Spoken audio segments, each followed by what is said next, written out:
दिवसात हेरिंग घेऊन निर्णय द्यावा लागतो. त्यासाठी 7 दिवस आधी तुम्हाला नोटीस मिळाली पाहिजे. त्याच्या काही अधिकारी आता आणि त्याच्यासाठी सुनावणीला बोलवलं तर सुनावणीला उपस्थित राहायचं कोणतंही बंधन नाही.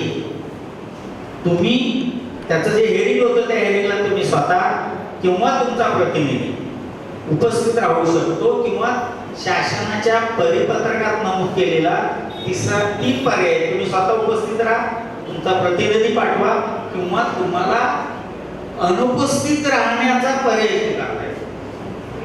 पण अलीकडे मोठ्या प्रमाणात अधिकारी तुम्ही उपस्थित नाही राहिला तर तुम्हाला काय म्हणायचं नाही समजून तुमचा अर्ज निकाली काढतो, निकाली पण काढतो. हे त्यांचं कृत्य पूर्णतः बेकायदेशीर आणि नियम आहे.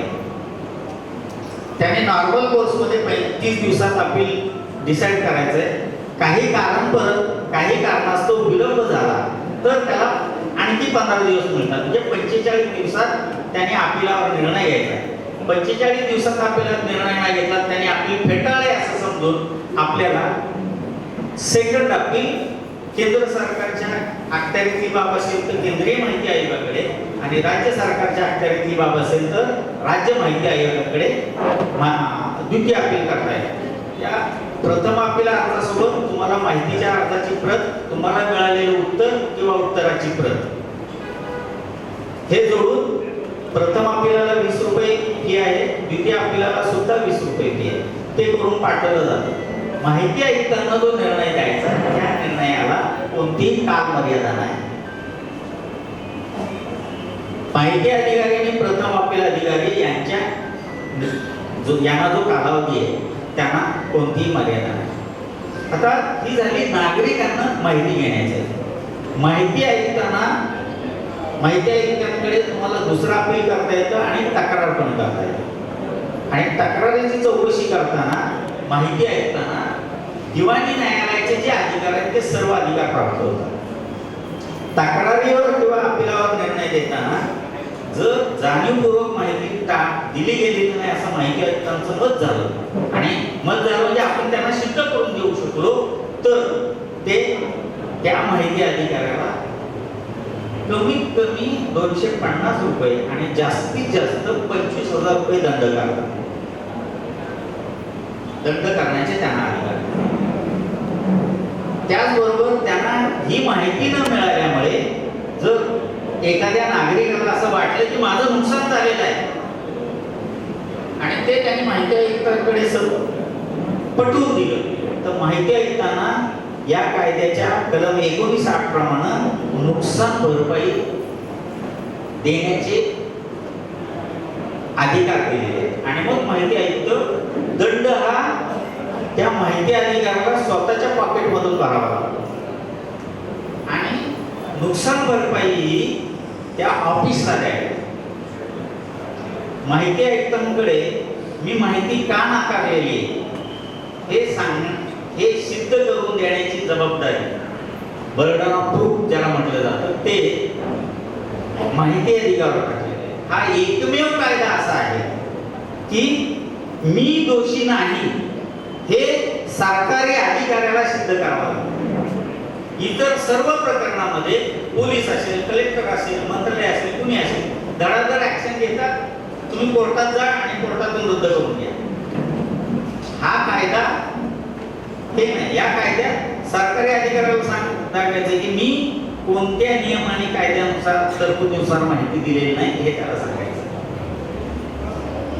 एकच मुद्दा, या कायद्याच्या कलम 8 आणि 9 मध्ये कोणती माहिती नाकारायची आहे याच्या तरतुदी दिलेल्या आहेत. ती माहिती नाकारताना व्यक्तीची, देशाची सुरक्षता, व्यक्तीची सुरक्षितता आणि काही तपास कामकाज अपूर्ण असताना आणि मंत्रिमंडळाच्या निर्णय यांची माहिती नाकारली. पण ही माहिती नाकारताना आता मंत्रिमंडळाचा जो निर्णय आहे तो करताना त्याच्यामध्ये 2 बाबी आहेत की भारतीय संविधानाच्या 166(3) प्रमाणे मंत्री परिषदेचं काम कसं करावं याचे नोटिफिकेशन राज्यपाल काढतात आणि त्या नोटिफिकेशन मध्ये मंत्रिमंडळाचं कामकाज हे सिक्रेट दाखवलेलं आहे. मंत्रिमंडळाचं कामकाज मंत्री, मुख्यमंत्री आणि बाकीचे मंत्री म्हणून करतात म्हणून माहितीचा अधिकार तिथे लागू होतो. आणि मंत्र्यांनी गोपनीयतेची शपथ पण घेतलेली असते. पण हा कायदा मंत्रिमंडळाचा निर्णय घोषित झाल्यावर त्याच्या संबंधीचे सर्व कागदपत्र उपलब्ध करून द्यायला मुभा दिली. नंतर खाजगीकरणाचे आणि वैयक्तिक स्वातंत्र्याचे काही मुद्दे वर माहिती नाकारली जाते. त्यामध्ये सुद्धा कायद्यात असं तरतूद आहे की व्यक्तीचं हित आणि सार्वजनिक हित जर लार्जर असेल तर मग माहिती द्यायची आणि मग तो निर्णय माहिती आयुक्त घेतात. या साधारणपणे तरतूद आहेत. आणि त्याच्यानंतर आणखी एक महत्वाची तरतूद या कायद्यातली आहे की जे लोकप्रतिनिधी विधानसभेच्या विधानमंडळ आणि पार्लमेंटचे त्यांना स्पेशल प्रिव्हिलेज आहे, विशेष हक्क दिलेले आहेत. आणि त्या विशेष हक्कामध्ये त्यांना पाहिजे ती माहिती ते मिळवू शकतात. जी माहिती पार्लमेंट आणि विधानमंडळ यांना नाकारली जात नाही ती माहिती नागरिकांना दिली जाते. म्हणजे माहितीच्या बाबीपुरता नागरिकाला लोकप्रतिनिधी म्हणजे संसद आणि विधानमंडळ सदस्याच्या बरोबरीने विशेष अधिकार प्राप्त झालेला आहे. अशा प्रकारे हा माहितीचा अधिकार कायदा म्हणजे त्याची तत्वज्ञान विषयक बाबी आणि प्रत्यक्ष अर्ज कसा करायचा, अर्ज करण्याला कोणतीही कालमर्यादा, अर्ज किती करावे त्याला कोणतीही संख्येला बंधन नाही, हा एक त्यातला महत्वाचा मुद्दा आहे. तर कमी वेळात मला काही सांगता आलेलं नाही, त्याबद्दल मी आयोजकांची आणि उपस्थित सर्वांची माफी मागतो. तुम्ही स्वतंत्रपणे याच्यावर सेशन आयोजित केलं तर सर्वोच्च न्यायालयाचे न्यायनिवाडे आणि कलमवर आपल्याला चर्चा करता येईल आणि कोणकोणत्या मुद्द्यावर अपील फेटाळलं जातं, माहिती नाकारली जाते आणि त्याला आपण काउंटर कसं करायचं हा सर्वात महत्त्वाचा मुद्दा आहे. आणि त्याच्यासाठी जर स्वतंत्र सेशन घेतलं तर आपल्याला त्याच्यावर अधिक चर्चा करता येईल. आपण जो मला सहन केलं त्याच्याबद्दल मी आभार व्यक्त करतो. आणि आपण सकाळपासून पाहतोय की कोटीचे आकडे आपल्या समोर मांडले जातात आहेत आणि आपला जो अनुशेष आहे की आपली जी डिमांड आहे सरकारने आपल्याला एवढे दिले पाहिजे तेवढे दिले पाहिजे ते आपल्याला भेटत नाही. आणि दरवर्षी आपण झगडतोच आहे या गोष्टीवर की सरकारकडून आपण मागतोच आहोत. तर आम्ही थोडासा वेगळा विचार करतो या संदर्भात की आपण मांगनेवाला समाज से देनेवाला समाज कब बनेंगे. तर देनेवाल्या समाजासाठी आपल्याला काही कृतिशील कार्यक्रम करावा लागेल. तर तो कृतिशील कार्यक्रम आपल्या महापुरुषांनी आपल्याला आखून दिलेला आहे. म्हणजे थोडक्यात 1927ला बाबासाहेबांनी अस्पृश्यांची अर्थ उन्नती परिषद ही 26-27 नोव्हेंबर 1927ला सोलापूरला घेतली होती. या परिषदेमध्ये बाबासाहेबांनी आपल्याला खेडी सोडा आणि शहराकडे स्वतंत्र वसाहती निर्माण करा, त्या वसाहतीमध्ये शेती करा, शेतीपूरक व्यवसाय करा आणि जोडधंदा करा, या गोष्टी करायला आपल्याला सांगितल्या होत्या. त्याचबरोबर बाबासाहेब आपल्याला सजेस्ट करतात की तुम्ही जोडधंदा कुठला करायचा, तर तो जोडधंदा हा सूत विणण्याचा करायचा. काही टेक्सटाईल मिल सोलापूरमध्ये मुंबईमध्ये फॉर्ममध्ये होत्या, म्हणजे त्यांची सुरुवातच होत होती. तर सूत विणण्याचा व्यवसाय करायला बाबासाहेब आपल्याला प्रवृत्त करतात आणि बाबासाहेब आपल्याला एक प्रतिप्रश्न करतात की बाबा तुम्ही विणलेला सूत घेणार कोण, तुमच्या तर सावळीचा विटा आहे, तुम्ही विणलेला सूत घेणार कोण, तुमच्या सावळीचा विटा आहे. त्यावर बाबासाहेब पुन्हा आपल्याला प्रतिप्रश्न करतात की तुम्ही कपडे घालत नाहीत का, तर तुम्हाला पुरून उरेल एवढी गिरायकी भेटते. तर ह्या सगळ्या गोष्टीचा त्यातला मेन पॉइंट आहे ना हाच आहे, पुरून उरेल एवढे गिरायकी. बाबासाहेब आपल्याला त्याही सांगतात. आणि त्या परिषदेमध्ये म्हणजे बाबासाहेबांनी आंदोलनाच्या भानगडीत नाहीत पडले असेल, माझा अभ्यास जेवढा अभ्यास आहे, तर सत्याग्रह केलेले. 14 तळ्याचा सत्याग्रह असेल, काळाराम मंदिराचा तो सत्याग्रह असेल किंवा इतर ग्राउंडवरचे सत्याग्रह. आणि या सर्व सत्याग्रहामध्ये त्यांनी काही ठराव पास केलेले आहेत. त्या ठरावामध्ये शेती करा, शेतीपूरक व्यवसाय करा, सहकार तत्वावर शेती करा, पेढ्या काढा, गल्ले काढा, तालीम काढा, व्यायामशाळा काढा, शिक्षणासाठी शाळा निर्माण करा, हे सगळे ठराव त्यांनी पास केलेले आहेत. त्यांनी केलेले ठराव हे आपल्यासाठी आदेश आहेत आणि त्या आदेशाची अंमलबजावणी आपल्याला ती करायची. निर्मिक आर्थिक प्रबोधिनीच्या मार्फत आम्ही ह्या विषयावर काम करत आहोत गेली 10 वर्ष. आणि याचं एक आउटपुट म्हणजे की 2019ला दी निर्मिक क्रेडिट कोऑपरेटिव्ह सोसायटी ही 5000 मेंबर्सच्या माध्यमातून 1 कोटी भाग भांडवल जमा करून इथे मुंबईमध्ये आपण निर्माण केलेली आहे. त्याचबरोबर आजच्या घडीला 2 कोटीच्या घरामध्ये आपण आहोत. आमच्या निर्मितचा दुसरा टप्पा हा ग्राहक सहकारी संस्था निर्माण करण्याचा आहे आणि ह्या मार्फत समाजाचा पैसा समाजात कसा राहील, रुजेल कसा, वाढेल कसा, तेव्हा समाज आर्थिकदृष्ट्या सक्षम आणि समृद्ध होईल. यासाठी आम्ही पूर्ण मुंबईमध्ये ग्राहक सहकारी संस्था निर्माण करत आहोत. तर ह्या ग्राहक सहकारी संस्था निर्माणच्या मार्फत आपली जी लोक आहेत सहयोगीमध्ये जे काम करतात आहेत, तर ह्या लोकांचा एक सोर्स ऑफ इन्कम त्या मार्फत निर्माण होईल. ज्याही हा सोर्स ऑफ इन्कम निर्माण होईल त्याही तो टॅक्स पेअरच्या कॅटेगरीमध्ये येईल. ज्याही तो टॅक्स पेअरच्या कॅटेगरीमध्ये येईल, भारत सरकारला तो टॅक्स पेअर म्हणून तो पे करेल. त्यावेळी ती लोक एक चांगल्या पद्धतीने सरकारवर एक दबाव गट निर्माण करतील. म्हणजे थोडक्यात उद्योजक जेवढे समाजामध्ये निर्माण होतील आणि त्या उद्योजकांच्या मार्फत सरकारला किती रेव्हेन्यू जातोय आपल्या मार्फत आणि या GDP मध्ये आपली हिस्सेदारी किती वाढते, त्यानंतर आपण बार्गेनिंग लेव्हलवर सरकारला बोलू शकतो की आबा आम्ही ह्या समाजाची लोक स्टेट गव्हर्नमेंटला, सेंट्रल गव्हर्नमेंटला एवढा आम्ही टॅक्स पे करतोय, पण तुम्ही आमचा जो अनुशेष आहे अर्थसंकल्पातल्या आमच्या त्या तरतुदी आहे त्याचं इम्प्लिमेंटेशन तुम्ही 100% का नाही करत आहात. तो एक दबाव गट म्हणून आहे ना, आपण तिथे निर्माण करू शकतो. माझा विषय आहे केंद्र आणि राज्य सरकारचा अर्थसंकल्प. जो वर्षाचा कार्यक्रम आहे राबवायचा राज्याला आणि केंद्राला, त्याच्यावर मला 10 ते 12 मिनिटात बोलायचं आहे. ही जाणीव आपणही ठेवा, मीही ठेवतो. म्हणजे मी काय काय कव्हर करू शकेल त्याच्यामध्ये मी काही महत्त्वाचे मुद्दे या ठिकाणी कव्हर करणार आहे. आता माझे मित्र त्यांनी अतिशय चांगला मुद्दा मांडला की स्वतःची चळवळ देखील उभा केली पाहिजे. मला हे 100% मान्य आहे. एका बाजूला स्वतःची चळवळ उभा केली पाहिजे, परंतु लेट मी क्लॅरिफाय दिस स्पेसिफिकली की बजेट मागणं दॅट इज आवर राईट. हे कोणाची भीक नाही आहे आणि या देशाच्या साधन संपत्तीमध्ये तुमच्या माझ्या सांस्कृतिक बाप डॉक्टर बाबासाहेब आंबेडकरांनी 1919 पासून ते स्वतःच्या अंतापर्यंत जी चळवळ केलेली आहे, जो लढा दिलेला आहे, जो संघर्ष केलेला आहे, त्या संघर्षाचं फलित म्हणून राऊंड टेबल कॉन्फरन्स झालेली आहे, पुन्हा करार झालेला आहे.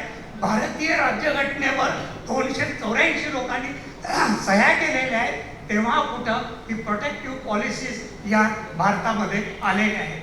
आणि म्हणून what we are demanding, it is not our demand. We are demanding our right to the central government and to the state government. हे पहिल्यांदा आपण जाणीव ठेवा मनामध्ये की आपण कोणाला काही भीक मागत नाही. की आणि माझे मित्र आहेर यांनी हे केलं, वामनदादाचं वाक्य त्यांनी उद्धृत केलं कवितेचं की सांगा टाटा बिर्ला कुठं आहे आमचा वाट. हे आज यांना विचारलं पाहिजे आपण की आपल्यामध्ये तेवढी जागृती आलेली आहे की अरे आम्ही 16%, 8%, 25% एसटीचे हे 72% उरलेले 80% लोकांना तुम्ही या बजेटमध्ये काय देताय हा प्रश्न विचारला पाहिजे. बजेट येणार होतं 1 फेब्रुवारीला. मी एक लेख लिहिला लोकसभेमध्ये, आपल्यापैकी कुणी पाहिला नाही पाहिला मला माहीत नाही. त्याच्यामध्ये मी लिहिलं होतं की वंचित घटकाची फसवणूक केंद्र सरकार किती दिवस चालवणार आहे. मग तत्कालीन राज्य अर्थमंत्री होते, त्यांच्या PAचा मला फोन आला, अहो सर असं काय लिहित आहे म्हणे तुम्ही, वंचित घटकाची फसवणूक करणार सरकार किती दिवस करणार आहे वगैरे. मग एके दिवशी आमची चर्चा झाली, विद्यापीठामध्ये असाच कार्यक्रम होता आणि त्या कार्यक्रमामध्ये मी जे त्यांना सडेतोड उत्तरं दिली, बोलले, त्याच्यातले महाराष्ट्र प्रदेशातले माझे काही मित्र पण होते, काँग्रेसचे पण होते. ते म्हणाले, अहवालचे सर तुमच्यासारख्या माणसांनी 42% बजेट वाढवून दिलंय, 40% ST ला दिले वाढवून, याची तुम्ही वाचलं नाही का?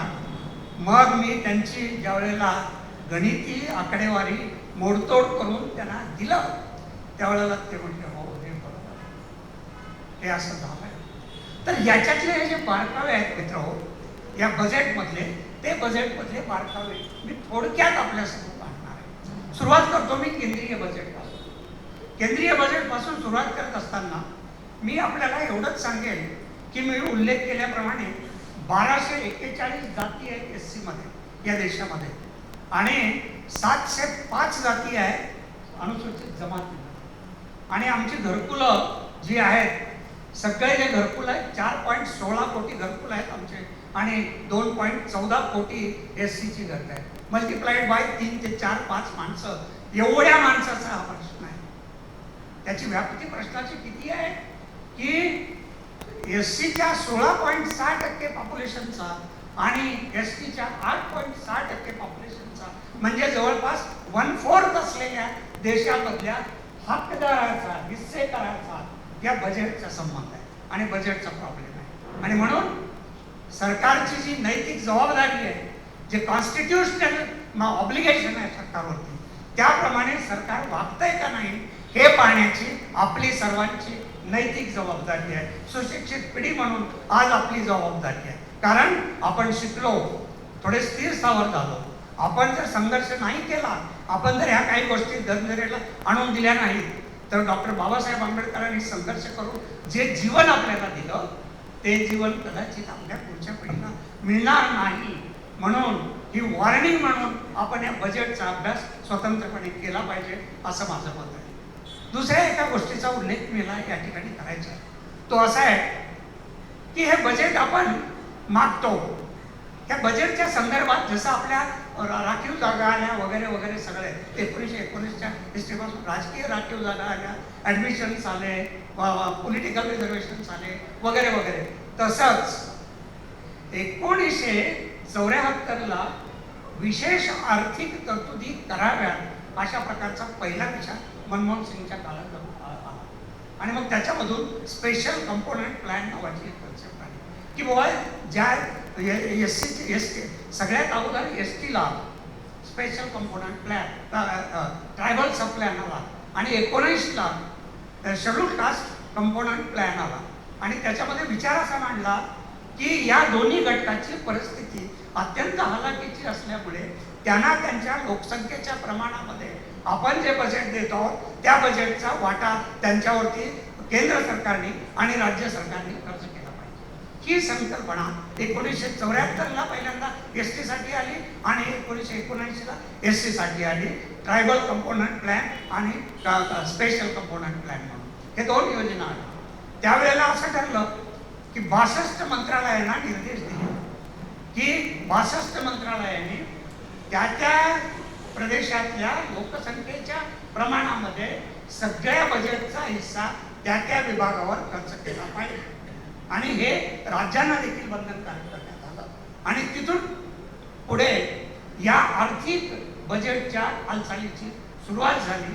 आणि एकदम मताने थोडंसं पुढे येतो, मध्ये डिटेल जात नाही की त्याच्यानंतर ही योजना चालू होती, रखडत पकडत कशी का होत नाही, परंतु लोकसंख्येच्या प्रमाणात 62 मंत्रालये निधीची तरतूद करत होती. माननीय मोदी साहेबांचं सरकार 2014ला आलं. 2014ला सरकार आल्यानंतर त्यांनी त्याच्यामध्ये बजेटच्या प्रणालीमध्ये जे नीती आयोग आलं, नीती आयोगाचा उल्लेख झाला. नीती आयोगानं बैठक घेतली, त्यावेळेला ते अमिताभ कांत होते, त्यांना माझा सविस्तर पत्रव्यवहार झाला. त्यांची उत्तरंही आली, पण शेवटी ते कशाच्या प्रेशरमध्ये होते माहीत नाही. त्यांनी जे काही केलं आहे ते मी आपल्यासमोर मांडणारच आहे. प्रश्न असा निर्माण झाला की 2014ला सरकार आल्यानंतर 2014 ते 4-5 वर्ष जवळपास 2017पर्यंत त्यांनी हे मान्य केलं की लोकसंख्येच्या प्रमाणामध्ये ज्या त्या वर्गाला बजेट दिलं पाहिजे. परंतु 24/4/17 नीती आयोगाची बैठक झाली आणि त्या बैठकीची, त्याला वरिष्ठ कमिटी असं म्हटलं जातं, त्या वरिष्ठ कमिटीमध्ये असं ठरलं की बजेट वाटताना काय काय करायचं. तर बजेट वाटताना सगळ्या मंत्रालयाला काही तेवढं लोकसंख्येच्या प्रमाणात द्यायची गरज नाही. त्यांनी काय केली हुशारी, त्यांनी बघा, आता मी डायरेक्ट 24-25 पर्यंत येतो. त्याच्यामध्ये आता सध्याच्याला 24 मंत्रालये हे SC साठी बजेट देण्यासाठी बंधनकारक मंत्रालय म्हणून 24 मंत्रालय आहेत आणि ST साठी 27 मंत्रालय आहेत की ज्यांनी कंपल्सरी हे बजेट दिलंच पाहिजे, SC STच्या विकासासाठी दिलं पाहिजे. पण त्याच्यामध्ये गंमत काय आहे बघा, समाज कल्याण मंत्रालय केंद्राचं असं सांगतं की 72.50% बजेट हे SC वर खर्च झालं पाहिजे समाज कल्याण मंत्रालयाचं. 11 मंत्रालये अशी आहेत की त्याचे डिटेल नाव आहेत, आता वाचून सांगत नाही वेळेच्या अभावी, पण 11 मंत्रालये 16.60% बजेट द्यावी अशी तरतूद आहे आणि 7 मंत्रालये अशी आहेत किंवा विभाग असे आहेत की जे 8.30% तरतूद करतात. एक मंत्रालय आहे ड्रिंकिंग वॉटर, ते 22% तरतूद करतं. Housing and urban poverty development हे जे मंत्रालय आहे ते 22.50% तरतूद करतं. आणि 2 मंत्रालय रुरल डेव्हलपमेंट, ग्रामीण विकास, हे यांच्याकडे कायद्याने बंधनकारक आहे.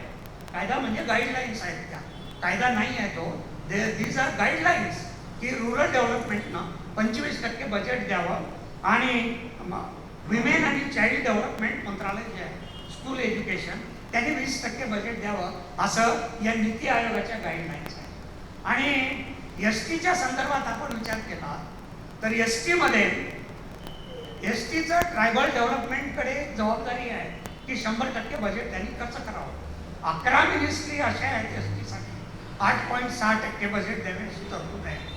10 मिनिस्ट्री अशा आहेत 4.5% बजेट द्यावे अशी तरतूद आहे. एक ministry drinking water 10%, electronics and telecommunication 6.70%, rural development 17% आणि लँड रिसोर्सेस 10% आणि स्कूल एज्युकेशन 10.70%, अशा 27 मंत्रालयांना बदल STसाठी बजेटमधला इतका वाटा देणं बंधनकारक आहे. मी त्यावेळेला त्या सन्माननीय ॲडवायझर यांना लिहिलं की हे 7%, 8% आणि हे 10% वाय आर यू चेंजिंग. तर त्याच्यात त्यांनी बरीचशी कारणमीमांसा दिली आणि सांगितलं की हे हाय लेवल कमिटीनं अशा प्रकारचं हे बजेटचं अलोकेशन करण्याचं हे झालेलं आहे. असो, तर ह्या वेगवेगळ्या प्रकारच्या मंत्रालयांनी वेगवेगळ्या प्रकारचं बजेट द्यावं अशा गाईडलाईन्स आहेत. आता या बजेटमध्ये जे बजेट दिलं जातं ते बजेट तरी या गाईडलाईन प्रमाणे दिलं जातं का, त्याचं उत्तर नाही असं आहे. कारण मी अर्थशास्त्राचा विद्यार्थी आहे, मला ऑडिट पण येतं थोडं. मी ऑडिटही करतो. 15 वर्षाचा प्रशासकीय अनुभव आहे आणि मी अर्थशास्त्र शिकलेलं असल्यामुळे मला निश्चितपणे ऑडिट कळतं, बजेट कळतं. तर या बजेटचा आपण या बजेटकडे येण्याच्या पूर्वी या बजेटमध्ये ज्या काही तरतुदी होतात त्या तरतुदी तरी पूर्णपणे खर्च होतात का, तर त्या नाही होत. मी तुम्हाला काही गोष्टी सांगतो. केंद्राच्या 39 मंत्रालयाचा डेटा माझ्याजवळ आहे सध्या. त्यांना 1.66 लाख कोटी दिलेले होते, पण त्यातले 1.24 लाख कोटी खर्च झाले आणि म्हणजे 74% खर्च झाला, बाकीचा खर्च हा झालेला नाही. हे केंद्र सरकारची परिस्थिती आहे. आता पटकन मी या वर्षीच्या बजेटकडे येतो, 25-26च्या की काय काय हुशाऱ्या केलेल्या आहेत त्या बजेटमध्ये, की ज्या हुशाऱ्या तुम्हाला आम्हाला सगळ्यांना कळायला पाहिजे. आता उदाहरणार्थ ह्या वर्षीचं जे बजेट आहे, अनुसूचित जातीबद्दल मी बोलतोय सुरुवातीला. एकूण बजेटचा खर्च आहे, प्रस्तावित खर्च आहे 54.96 लाख कोटी. किती आहे? 54.96 लाख कोटी. याच्यामध्ये सेंट्रल सेक्टरच्या स्कीम आणि सेंट्रली स्पॉन्सर्ड स्कीम अशा दोन्ही स्कीम समाविष्ट असतात. अनुसूचित जातीच्या कल्याणासाठी याच्यापैकी किती बजेट दिलं आहे? 1.68 लाख कोटी हे दाखवलेले आहे. 1.68 लाख कोटी. आणि अनुसूचित जमातीसाठी 1.29 लाख कोटी. आता 54.96 लाख कोटी याच्यामध्ये अनुसूचित जातीच्या कल्याणासाठी दाखवलेले 1.68 लाख कोटी आणि अनुसूचित जमातीसाठी दाखवलेले 1.29 लाख कोटी यांचं प्रमाण किती येतं? सरळ सरळ गुणाकार केला तर वरवर पाहता हे प्रमाण एसटीला 10.7% बजेट मिळालंय असं दिसतं आणि एसटीला 8.2% बजेट मिळालेलं आहे. पण याच्यात एक मेक आहे. कुठली मेक आहे? ती मेक माझी आपल्याला विनंती आहे, ज्याने ज्यांना शक्य आहे त्यांनी केंद्र सरकारचं जे बजेट असतं त्या बजेटमध्ये दोन स्टेटमेंट येतात. एकाला बजेट एक्सपेंडिचर स्टेटमेंट आहे. त्या बजेट स्टेटमेंट एक्सपेंडिचरमध्ये 10A आणि 10B असे दोन स्टेटमेंट आहेत. तर या 10A मध्ये पूर्णतः अनुसूचित जातीच्या सगळ्या डिपार्टमेंटच्या योजना याच्यामध्ये असतात, की याच्यावर किती खर्च करायचा, कोणत्या योजनेवर किती खर्च करायचा वगैरे वगैरे. तसंच अनुसूचित जमातीसाठी 10B म्हणून एक विभाग असतो. तर त्या 10B मध्ये पूर्ण स्कीम्स त्याच्यामध्ये असतात आणि त्याची टोटल बेरीज केलेली असते. ती टोटल बेरीज अनुसूचित जातीसाठी 10.7 येते आणि एसटी साठी 8.2% येते. समाजामध्ये वितुष्ट निर्माण होईल, कटुता निर्माण होईल असं काही तुम्ही तुमच्यासारख्या जबाबदार माणसांनी बोलू नये अशी आमची विनंती आहे. मी म्हटलं तुम्ही मला जबाबदार समजावं अशी माझी अजिबात इच्छा नाही, कारण मी खरं बोलतो आणि जे आहे तेच बोलतो. मी कुठल्याही पक्षाचा नाही, तुमच्या विरोधातला तर नाहीच नाही किंवा कोणत्याही पक्षाचा नाही. माझा एकच पक्ष आहे, तो म्हणजे माझा सांस्कृतिक बाप डॉक्टर बाबासाहेब आंबेडकर. आणि त्या बापांना मला जी दृष्टी दिलेली आहे त्या दृष्टिकोनातून मी प्रत्येक गोष्टीचं विचार करतो, संशोधन करतो, अभ्यास करतो आणि मांडतो. आता महाराष्ट्राच्या बजेटकडे येतो 5-10 मिनिटामध्ये. महाराष्ट्राचं बजेट जर बघायचं झालं तर महाराष्ट्राचं जे बजेट आहे त्याच्या अगोदर मला वाटतं आहे आयर साहेब 2 मिनिट घेतो परत हां, कारण महिला समोर आहेत आणि महिलांच्याबद्दलचा उल्लेख पण झाला इथे. तर केंद्रीय बजेटमधला महिलांच्या सहभागाबद्दल थोडासा आपला अधिकचा 1-2-4 मिनिट वेळ घेतो मी आपला, जास्त घेत नाही, कारण महिलांवरती अन्याय नको, ते बोललं पाहिजे महिलांच्या संदर्भात.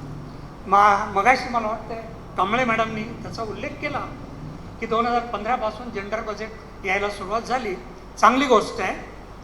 तर हे महिला बजेट जे आहे जेंडर बजेट त्याचं स्टेटमेंट नंबर 13 आहे. विशेषतः महिलांनी लक्षात ठेवावं, एक्सपेंडिचर बजेटमध्ये स्टेटमेंट नंबर 13, त्या स्टेटमेंटमध्ये 24-25ला महिलासाठी म्हणजे गेल्या वर्षी 3.27 लाख कोटी दिलेले होते महिलांच्या विकासासाठी आणि 25-26च्या बजेटमध्ये 4.49 लाख कोटी दिलेले आहेत. म्हणजे 37% महिलांच्या बजेटमध्ये वाढ झालेली आहे. हे आपण मान्य करायला पाहिजे. ओके, माझा इंटरेस्ट असा आहे की माझ्या समाजातल्या ज्या भगिनी आहेत या जेंडर बजेटमधून आमच्या महिलांना काय मिळालं, एस सीच्या महिलांना किती वाटा मिळाला, एस टीच्या महिलांना किती वाटा मिळाला, ओबीसीना किती वाटा मिळाला, हा माझा अभ्यासाचा विषय असल्यामुळे मी त्यांचे थोडेसे कॅल्क्युलेशन्स केले आणि मी ते तिथे मांडले आणि त्यांना सांगितलं सुद्धा की याचे 3 भाग आहेत महिलांच्या बजेटचे. पहिला आहे part A, gender budget part A, statement 13. त्याच्यामध्ये ज्या उपक्रमामध्ये महिलांचा 100% सहभाग आहे त्यांच्यासाठीचं बजेट वेगळं आहे. पार्ट बी, ज्या उपक्रमामध्ये किंवा ज्या विभागामध्ये महिलांचा म्हणजे सहभाग कमीत कमी 30% आहे आणि जास्तीत जास्त 99% आहे, त्यांच्यासाठीचं बजेट वेगळं आहे. आणि पार्ट सी, असे उद्योग किंवा असे उपक्रम की ज्यांच्यामध्ये महिलांचा 30%च्या पेक्षा कमी सहभाग आहे, म्हणजे 30% कमी सहभाग असणारे उद्योग, 30 ते 99% सहभाग असणारे उद्योग आणि 100% महिला उद्योग असणारे उद्योग, अशा प्रकारच्या उद्योगामध्ये महिलांना 3 भागामध्ये बजेट विभागून मिळतं. आता पार्ट ए मध्ये किती आहे टोटल अलोकेशन? पार्ट ए मध्ये 10,55,035 कोटी. किती? 10,55,035 कोटी एवढं जेंडर बजेट ए स्टेटमेंटसाठी दिलेलं आहे. त्याच्यापैकी आपण जर अभ्यास केला की एस सीच्या महिलांसाठी काय तरतूद आहे आणि त्याची बेरीज केली तर 10,55,35 कोटीपैकी एस सीच्या महिलांच्या उपक्रमासाठी 6,990 कोटी रुपये राखून ठेवण्यात आलेले आहेत आणि एस टीच्या महिलांसाठी 2,972 कोटी राखून ठेवलेले आहेत. म्हणजे एकूण बजेटमध्ये आमच्या महिलांना किती टक्के हिस्सा मिळाला त्याचं गणित आपणही करू शकतो. तो मिळाला, एस सीला 6.6% वाटा मिळाला आणि एस टीला 2.8% वाटा मिळाला, फक्त 2.8%. पार्ट बी मध्ये महिलांसाठी बजेट आहे 3,26,772. किती? 3,26,672 कोटी. त्यातले एस सीच्या महिलांसाठी 10,803 कोटी रुपये आहेत. म्हणजेच एकूण बजेटमधला फक्त 3.3% वाटा आमच्या अनुसूचित जातीच्या भगिनीच्या विकासासाठी मिळालेला आहे आणि अनुसूचित जमातीच्या भगिनीसाठी 1.8%. किती वाटा मिळाला? या वरच्या बजेटपैकी 6,184चा प्रमाण येतं 1.8%. पार्ट सी जो आहे की ज्याच्यामध्ये 30%पेक्षा महिला कमी आहे, अशा उद्योगासाठी एकूण बजेट जे आहे, एकूण बजेट आहे 16,821 कोटी. त्यातलं एस सीसाठी 1058 कोटी आहे आणि 6% वाटा त्याच्यातला एस टी महिलांना मिळतो आणि एस टीच्या महिलांना 2.5 कोटी वाटा मिळतो.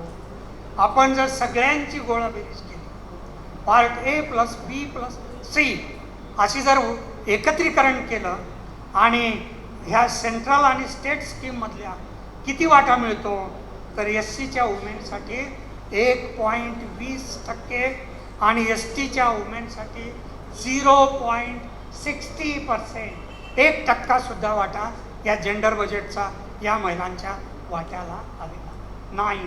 ही वस्तुस्थिती आहे आणि म्हणून आपण सरकारला विचारलं पाहिजे की मोदी साहेब, तुम्ही तर फार मोठ्या गप्पा मारल्या हो, बजेटचे आठवत असेल तुम्हाला, हमारे गरीब बहनों को, अनुसूचित जाति और जनजाति को 2 करोड रुपये हम दे देंगे.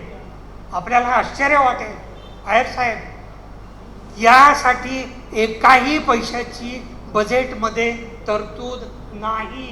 या योजनेसाठी, की ज्या योजना 2 कोटी प्रत्येक महिला उद्योजकाला देऊ असं सांगितलं, त्यासाठी एकाही पैशाची तरतूद याच्यामध्ये नाही. असो, आता hurriedly let's come to the Maharashtra part. महाराष्ट्राचं बजेट आहे बघा, या वर्षीचं बजेट 7.20 लाख कोटी.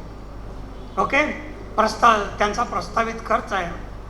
आणि जसं आयर साहेब सकाळी बोलले की अगोदर शासनाचा खर्च ठरतो आणि मग बजेट म्हणजे पैसा कुठून उभा करायचा हे ठरवलं जातं. तर त्याच्यामध्ये त्याला तूट आहे जवळपास, ही रिवाइज तूट आहे. यावर्षीची तूट आहे 1,36,234 कोटी त्यांना तूट आहे, म्हणजे ते उभा करू शकत नाही. मी सांगतो, आता महाराष्ट्रापुरता विचार करायचा झाला तर आपण एक्झॅक्ट महाराष्ट्राची पॉप्युलेशन जी आहे SCची ती आहे 11.8 म्हणजे 12% झालं. 12% SCची लोकसंख्या आहे आणि STची 10% लोकसंख्या आहे महाराष्ट्रामध्ये. आणि दुसऱ्या एका गोष्टीचा उल्लेख मला या ठिकाणी करायला पाहिजे की आम्ही अर्थशास्त्राचे विद्यार्थी, एक बहुआयामी दारिद्र्याची संकल्पना आहे. बहुआयामी दारिद्र्य म्हणजे काय, की ज्याला राहायला घर नाही, खायला 3 वेळचं जेवण मिळत नाही, प्यायला पाणी नाही व्यवस्थित वगैरे, म्हणजे निव्वळ ज्याला घर नाही, दार नाही, घरात इलेक्ट्रिसिटी नाही, कच्च्या घरात राहतात. 12 निकष त्याचे आहेत. त्या 12 निकषाच्या आधारावर जगणारी किती लोक आहेत आमचे? 8% लोक आहेत अशा अवस्थेमध्ये जगणार. आणि या लोकांसाठी बजेटमध्ये तरतुदी किती होतात? महाराष्ट्र, आम्ही फुले शाहूंचा महाराष्ट्र, डॉक्टर बाबासाहेब आंबेडकरांचा महाराष्ट्र, प्रत्येक जण नाव घेतो बघा. त्यांना सोयच नाही राहिलेली आहे साहेब. बाबासाहेबांचं नाव घेतल्याशिवाय पुढे जाता येत नाही. पण मी आपल्याला एका गोष्टीची नम्र विनंती करतो. बाबासाहेबांनी जातककथेतली एक गोष्ट सांगितलेली आहे, ती फक्त 2 मिनिटामध्ये सांगतो. की एक राजा होता, राजाच्या राणीला रोज बदकाचं मटण खायची इच्छा होती. मग काही दिवस पाठवले शिपाई, तळ्यातले बदकं धरून आणायचे शिपाई आणि खाऊ घालायचे. 1 दिवस झालं, 2 दिवस झालं, शिपाई गेले. मग बदकांच्या पण लक्षात आलं कि अरे गड़बड़ है साला, ये पकड़ के लेके जाते और कच्ची कर देते, राणीला मटण खाऊ घालतात. मग एका दिवस असा आला आठवड्यानंतर की शिपाई गेल्याबरोबर जे बदक पळून गेले, एकही बदक सापडला नाही. मग काय करायचं परेशान झाले राजा. राणीला तर दुसऱ्या दिवशी बदकाचं मटण पाहिजे होतं. मग एक विद्वान होते तिथे, जसे आता मोदी साहेबांना भरपूर ॲडवायझर आहेत त्या ॲडवायझरी कमिटीमध्ये, त्यांनी सांगितलं, हळूच एक कानात गोष्ट सांगितली, असं करा म्हणे तुम्ही. मग गेले, दुसऱ्या दिवशी गेले बुवा ते लोक गेले आणि आणले त्यांनी ना 5-10 बदक पकडून आणले. राजा खुश, राणी खुश, मस्तपैकी मटण मसाला तयार झाला, वास सुटला सगळीकडे. राजाला आश्चर्य वाटलं की अरे काल माझे एवढे शिपाई जाऊन आले आणि काय जादू झाली की एवढे मोठे बदक आज मिळाले. मग त्यांनी सांगितलं की आत्तापर्यंत आम्ही शिपायाच्या वेशात जात होतो, आज आम्ही साधूच्या वेशात गेलो दाणे टाकायचं, आणि साधूच्या वेशात गेल्यामुळे आम्हाला एवढे बदक सापडले आणि आम्हाला हे मटण करता आलं. तर मित्र, विनंती अशी आहे, बाबासाहेबांचं नाव घेणारे आमच्यासारखे ढोंगी खूप आहेत. हा विचार करा की ते खरोखर बाबासाहेबांचा विचार डोक्यात घेऊन आलेले आहेत का कुठले कपडे परिधान करून आलेले आहेत, याची तार्किक बुद्धी आपण ठेवा. आपण बाबासाहेब आपले म्हटलं की लगेच आपण असं करतो, तर कृपा करून याही गोष्टीचा विचार करा. असो, महाराष्ट्राकडे बोलतो. महाराष्ट्रामध्ये विशेषतः नंदुरबार, गडचिरोली, वाशिम, हिंगोली, धाराशिव, नांदेड, जालना, धुळे, लातूर या अत्यंत मागासलेले जिल्हे आहेत आणि त्यांचा मानव विकास, आता त्या डिटेलमध्ये जात नाही, मानव विकासामध्ये आणि दरडोई उत्पन्नामध्ये फार तफावत आहे. विषमता प्रचंड आहे, गरिबी प्रचंड आहे, साक्षरता कमी आहे आणि महाराष्ट्राच्या पेक्षा खूप बॅकवर्ड आहे ते. तर त्याच्या आता 7.20 लाख कोटीकडे येतो मी. त्या 7,20,00,000 कोटीमध्ये आम्हाला माननीय अजित पवार साहेबांनी काय दिलंय त्याचा विचार करू. या 7,20,00,000 कोटीचा वाटा मागण्याच्या अगोदर गेल्या वर्षी काय झालंय हे थोडं 2 मिनिटामध्ये मी सांगतो. कारण हे जे दावे करतायत 42% बजेट SCला वाढवून दिलं आणि 40% SCला वाढवून दिलं. मित्रहो, महाराष्ट्र राज्यामध्ये अनुसूचित जातीसाठी 24-25 या वर्षामध्ये एकूण 215 योजना राबवल्या होत्या. किती? 215 योजना राबवल्या होत्या, ज्यात राज्यस्तरावर 152 योजना होत्या आणि जिल्हा स्तरावर 63 योजना होत्या. या 63 योजनासाठी एकूण बजेट जे होतं राज्यस्तरीय योजनेचं 12,893 कोटी होता खर्च प्रस्तावित, आणि प्रत्यक्ष खर्च किती झाला आहे? 4,160 कोटी. 12,000 4,000 कोटी खर्च झाले जानेवारी अखेरपर्यंत. आणि ही माहिती कुठे आहे? शासन बजेट सादर करण्यापूर्वी 1 दिवस अगोदर एक महाराष्ट्राचा सर्वेक्षण अहवाल सादर करत असतं. तर त्या इकॉनॉमिक सर्वेमध्ये ही आकडेवारी आलेली आहे. इकॉनॉमिक सर्वे ऑफ महाराष्ट्र त्याच्यामधली आकडेवारी आहे की जानेवारी अखेरपर्यंत आपले जवळपास 8,733 कोटी रुपये अखर्चित राहिलेले आहेत. जिल्हास्तरीय योजनात 3,000 कोटी दिलेले होते प्रस्तावित खर्च म्हणून, आणि त्यातले किती खर्च झाले? 1,049 कोटी फक्त खर्च झाले. म्हणजे 34% खर्च झाला आणि 1,951 कोटी रुपये हे अनस्पेंट राहिलेले आहेत. आदिवासी घटक योजनेसाठी महाराष्ट्रामध्ये 355 योजना राबवल्या गेल्या. त्यातल्या 151 राज्यस्तरीय होत्या आणि 204 जिल्हास्तरीय योजना होत्या.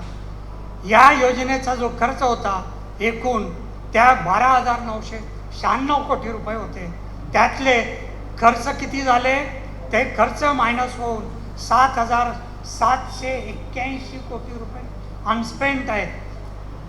म्हणजे या दोन्हीची जर टोटल गोळाबेरीज जर तुम्ही केली तर मित्र फक्त 2 वर्षाचा मी हिशोब देतोय आपल्याला.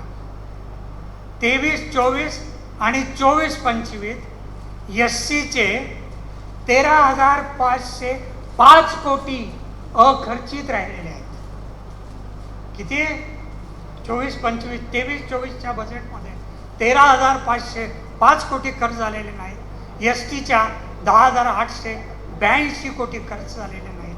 म्हणजे या 2 वर्षात फक्त 24,387 कोटी अखर्चित राहिलेल्या रकमा आहेत. आता ह्या अखर्चित राहिलेल्या रकमाचं पुढं काय झालं? लॅप्स होऊन गेले त्या. तर अशा प्रकारे गेल्या वर्षीचं बजेट. आता यावर्षी माननीय अजित पवार साहेबांनी किती बजेट दिलं आहे त्यासाठी आपण बघू. 7.20 लाख कोटी बजेट आहे. तर आता मी थोडंसं फक्त आपल्याला वाचून दाखवतो की अनुसूचित जातीला किती मिळाले याच्यातले, STला किती, OBCला किती, वेगवेगळ्या कार्यक्रमासाठी किती मिळाले वगैरे वगैरे.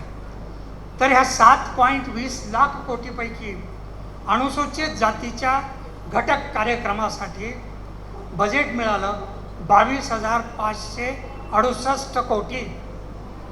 किती? 22,568 कोटी.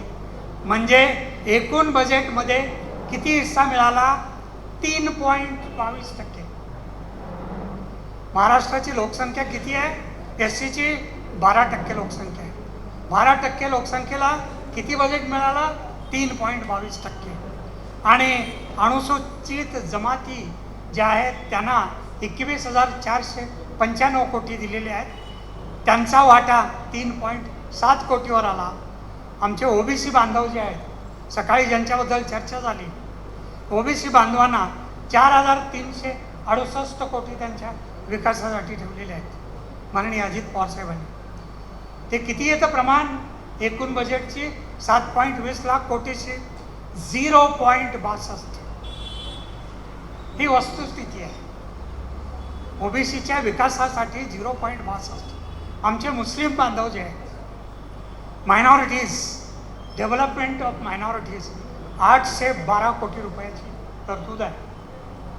त्याच्यासाठी पर्सेंटेज किती येतं 0.11. महिला आणि बालविकास 4.5%. सार्वजनिक आरोग्य, ज्या माता भगिनींच्या मृत्यूचा सकाळी उल्लेख केला युने सरांनी, त्याचं कारण हे आहे की महिला बालविकास त्यांच्यासाठीचं जे बजेट आहे किती आहे 4.5%. त्याच्याही पेक्षा त्यातलं आरोग्यासाठी किती आहे, सार्वजनिक आरोग्यासाठी 3,827 कोटी, म्हणजे 0.54%, म्हणजे 1% सुद्धा नाही आरोग्यासाठीचं बजेट. शालेय शिक्षणावर, ज्या शालेय शिक्षणाचा सकाळी उल्लेख झाला की गरिबांच्या मुलांना प्रायव्हेट स्कूलची फीस परवडत नाही आणि आहे त्या परिस्थितीमध्ये त्यांना भागवावं लागतं, त्याच्यावरती बजेट आहे 2,959 कोटी, म्हणजे हे 0.42% बजेट आहे. त्याच्यानंतर सामाजिक न्याय 0.41. हायर एज्युकेशन 32%, 2 भाग केलेले आहेत, दुसऱ्याचं 11% आहे. तर या प्रकारे या घटकासाठी मी माझी ऑब्झर्वेशन मांडतो. नीती आयोगाच्या तत्वाप्रमाणे तरतूद केली जात नाही, ती करण्यात यावी. लोकसंख्येच्या प्रमाणात ज्या प्रत्यक्ष बेनिफिटिंग स्कीम्स त्याच आमच्या बजेटमध्ये टाकाव्यात. नंबर 3, जे अधिकारी किंवा विभाग खर्च करणार नाहीत त्यांच्यावर ॲट्रॉसिटी ॲक्टनुसार गुन्हा दाखल करावा, हा कायदा करण्यात यावा. त्याच अधिकाऱ्याला जबाबदार धरावं आणि त्याची कारणं शोधावी.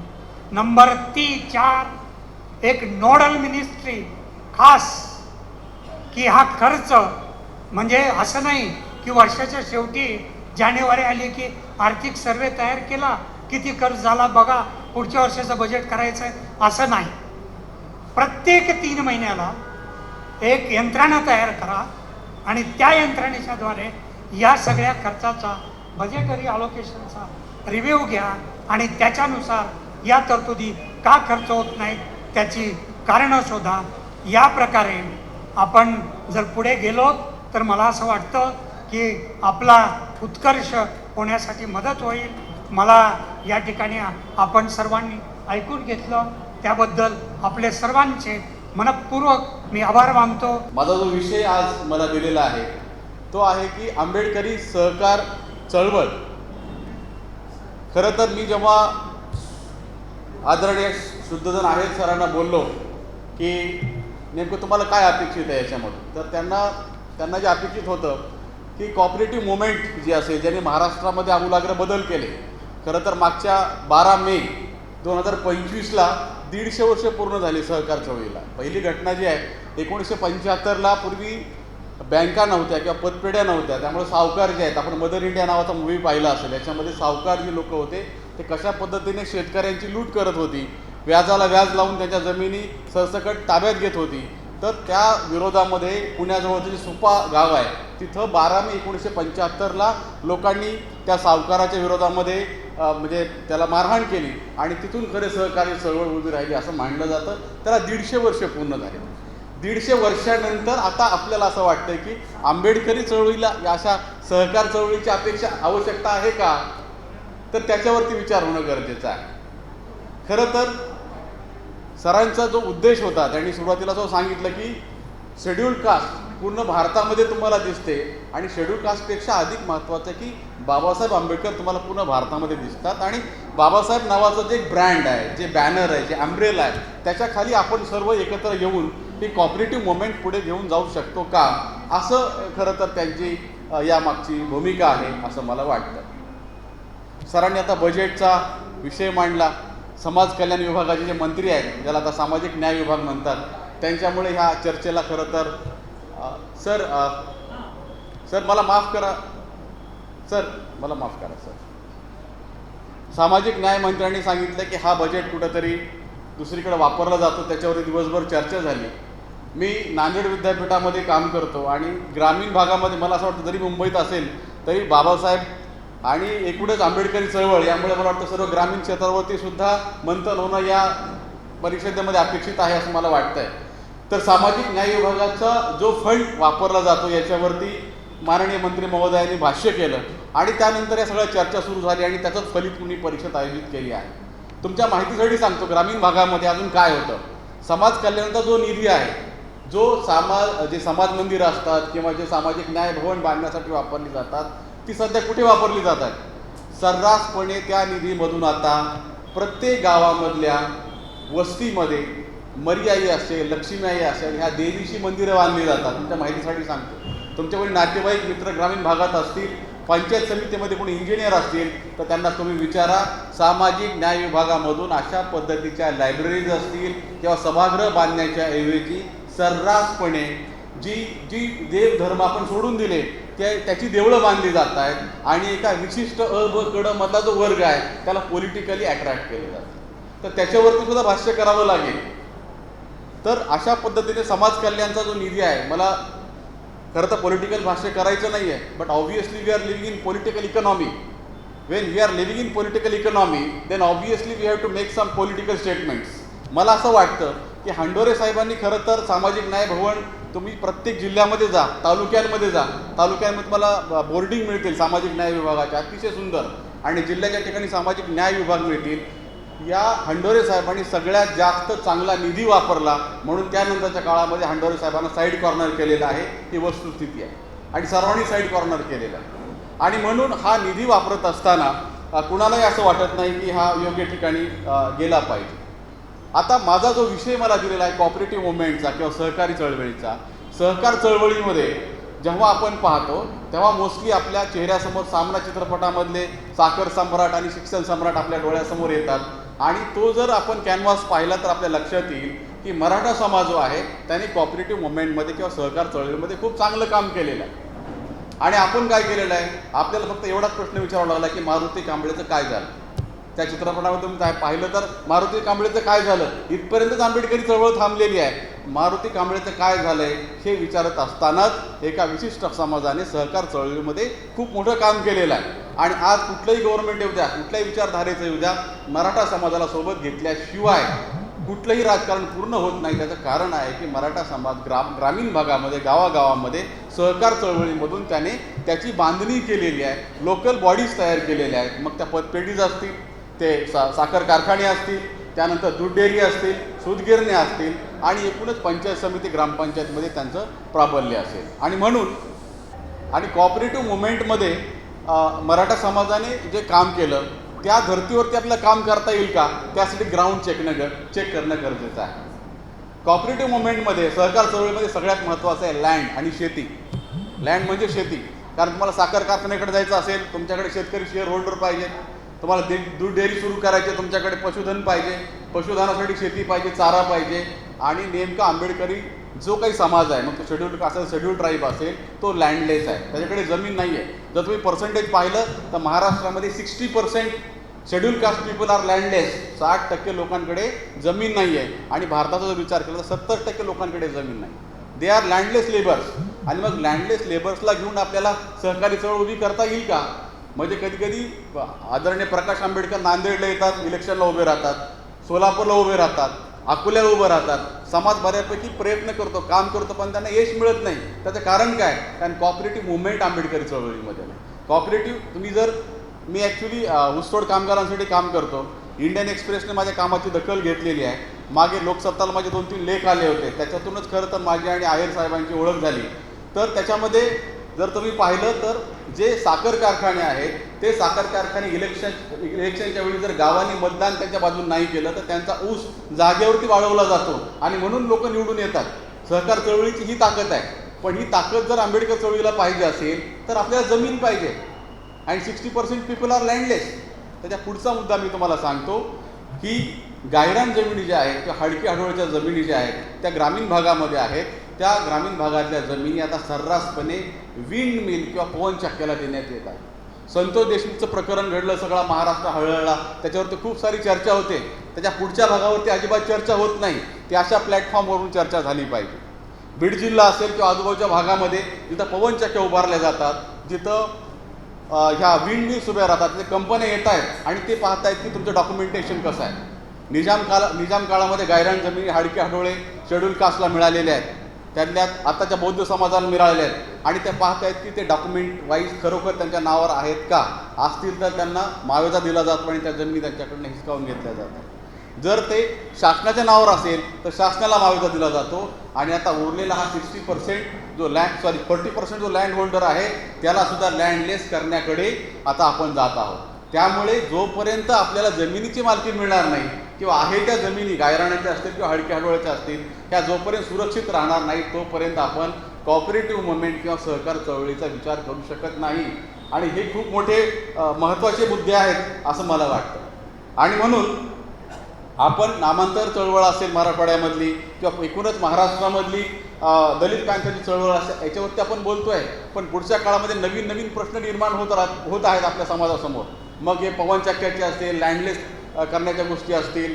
कोरोनानंतर PG झालेली मुलं ऊसतोडणीसाठी जातात, कारण याच्यामध्ये उचल हा सगळ्यात महत्त्वाचा मुद्दा आहे. ॲडव्हान्स जे ऊसतोडणीसाठी जातात त्यांना 1 लाख रुपयाची उचल दिली जाते. They are taking the advance आणि मग पुढच्या सीझनमध्ये त्यांना 6 महिने काम करून ती उचल फेडायची असते. 1 लाख उचल त्यांच्याकडनं फेडली जात नाही, फक्त 60 ते 65% ते फेडतात आणि त्यांच्या डोक्यावरती 40,000चं कर्ज राहतं. पुढच्या वर्षी पुन्हा मुकादम येतो आणि सांगतो मी तुला अजून 1 लाख रुपये देतो, तू पुन्हा ऊस तोडायला चल.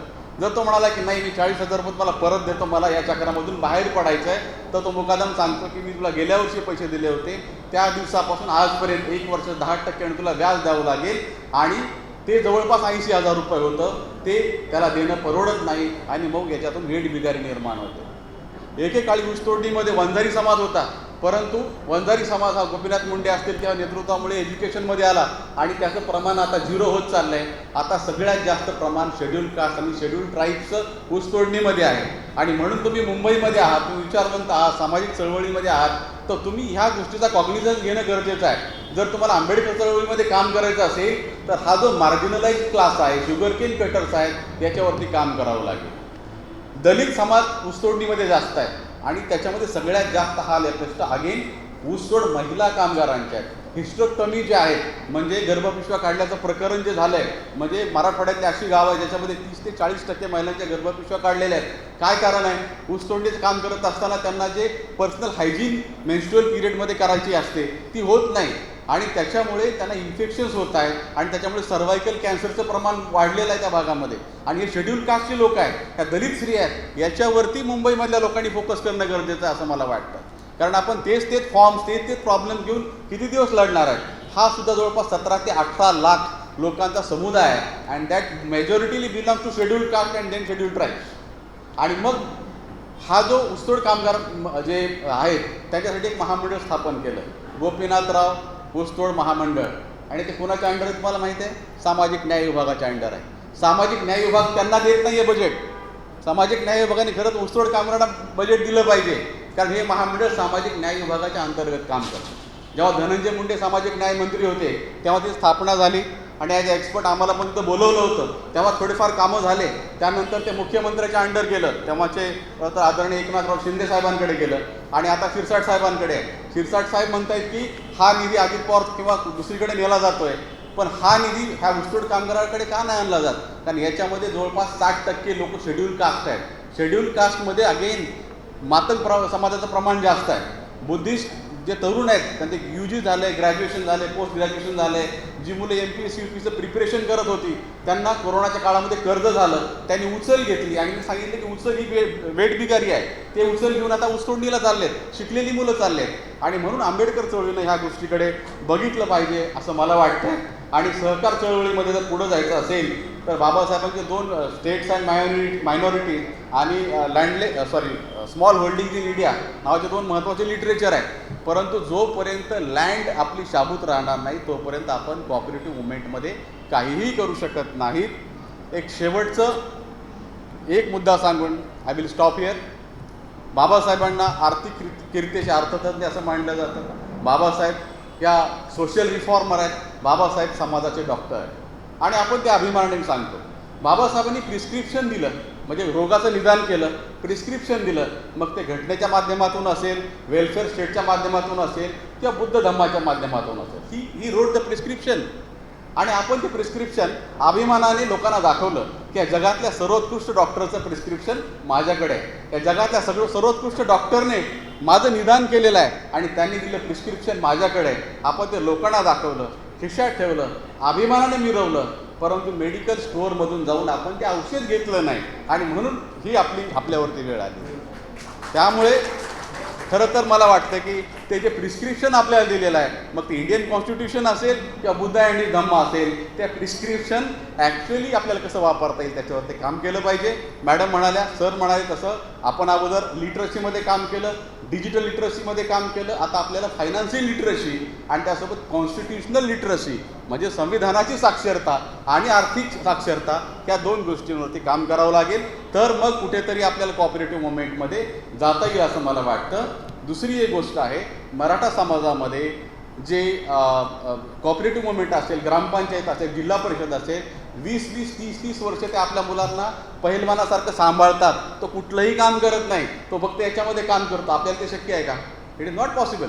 म्हणजे आपल्या मुलाला, आपल्या भावाला 25 वर्ष 30 वर्ष फक्त इलेक्शनसाठी सांभाळणं, तर पहिलवानाला सांभाळतात, तसं आपल्याला शक्य नाही आहे. म्हणून आपल्याला त्या कॉपरेटिव्ह मुवमेंटकडे जर जायचं असेल ग्रामीण भागामध्ये, तर लँड आपल्या जपावे लागतील, फायनान्शियल लिटरसीमध्ये काम करावं लागेल. हे जे चांदूरकरां सरांचं पुस्तक दिलं आहे मायक्रो फायनान्स, बचत गटांमुळे गावाची गावं, महारवाडे कर्जबाजारी झाले. तुम्ही गावामध्ये जाऊन पहा. त्याच्यामुळे ह्या पतपेढ्या आणि याचा अजून एकदा फायनान्शियल लिटरसीनं आपल्याला काम करावं लागेल असं मला वाटतंय. मला इथं संधी दिली त्याबद्दल मी आदरणीय श्रीयुत आहेर साहेब, आपलं एकूणच संयोजन मंडळ आणि आपल्या सर्वांचे आभार मानतो. थँक्यू. न्यायभवनाला जागा नव्हत्या. कुठेतरी गावाच्या बाहेर, शहराच्या बाहेर जागा असायच्या. परंतु आज जर पाहिलं आपण तर महाराष्ट्रातल्या सगळ्या जिल्ह्यामध्ये सामाजिक न्यायभवनाच्या इमारती ह्या शहरामध्ये आहेत. भव्य इमारती आहेत. कलेक्टर ऑफिसची कुठली जरी मोठी मिटिंग असेल तर आज कलेक्टर ऑफिसमध्ये होत नाही, ती सामाजिक न्यायभवनामध्ये होते. आपल्या एवढ्या इम्पॉर्टन्स या तिथपासून या जेव्हा हॉस्टेल्स कमी पडले तेव्हा 200 हॉस्टेल साहेबांनी एका झटक्यामध्ये बांधून काढले. बघा, कमी पडले 2. त्यानंतर आपल्याकडे अनुसूचित जातीच्या आश्रमशाळा होत्या आणि निवासी शाळा होत्या. तर या निवासी शाळा कुठेच रेकॉर्डवर नव्हत्या. तेव्हा त्यांनासुद्धा अगदी रितसर मान्यता देऊन 200 शाळांची मंजुरी आणि 200 शाळांचं बांधकाम साहेबांच्या काळामध्ये सुरू झालेलं आहे. कर्मवीर दादासाहेब गायकवाड योजना, तळेगाव दाभाडेची हॉर्टिकल्चर ट्रेनिंग योजना, अशा कितीतरी योजना नव्यानं या काळामध्ये अंमलबजावणी झालेली आहे. आणि विशेषतः देशामध्ये अगदी लोकसंख्येच्या प्रमाणामध्ये बजेट जे करून घ्यायचं आहे ते काम सन्मान्य हांडोळे साहेबांनी देशामध्ये करणारे पहिलं राज्य होतं. सन्मान्य साहेब आज या ठिकाणी आपल्या कार्यशाळेसाठी आलेले आहेत. मी त्यांना स्पेशल विनंती केली आणि डिंगळे साहेब या ठिकाणी उपस्थित आहे. डिंगळे साहेब, सोनवणे साहेब, ही मंडळी सामाजिक न्याय विभागात काम केलेले आहे सर, आणि आपलं काम जवळ ओळखतात. महाराष्ट्र सगळाच ओळखतो आणि त्याचे साहेबांच्या कामाबद्दल तर महाराष्ट्र साक्षीदार आहे. प्रत्यक्ष काम करणारे आम्ही साक्षीदार आहोत. त्यामध्ये रात्रंदिवस काम चालायचं त्या काळामध्ये. आणि सामाजिक न्याय विभागाला अगदी कितीतरी एक झळाळी आली होती. मागचे 3-4 वर्ष अत्यंत वाईट परिस्थितीमध्ये आपल्या दिवस चाललेले आहेत आणि बजेटच्या नावानं ठणठणत आहे. आणि त्यावर प्रकाश पाडावा म्हणून या ठिकाणी सन्मान्य हांडोळे साहेबांना या ठिकाणी पाचारण केलेलं आहे. मी शुद्धोधन आहेर साहेबांना विनंती करतो की साहेबांचं या ठिकाणी पुष्पगुच्छ देऊन आपण स्वागत करावं. शुद्धोधनजी आपण या, आपण या. शुद्धोधनजी आहेत, मंत्रालयामध्ये जॉईंट सेक्रेटरी पदावरून सेवानिवृत्ती घेतलेली आहे.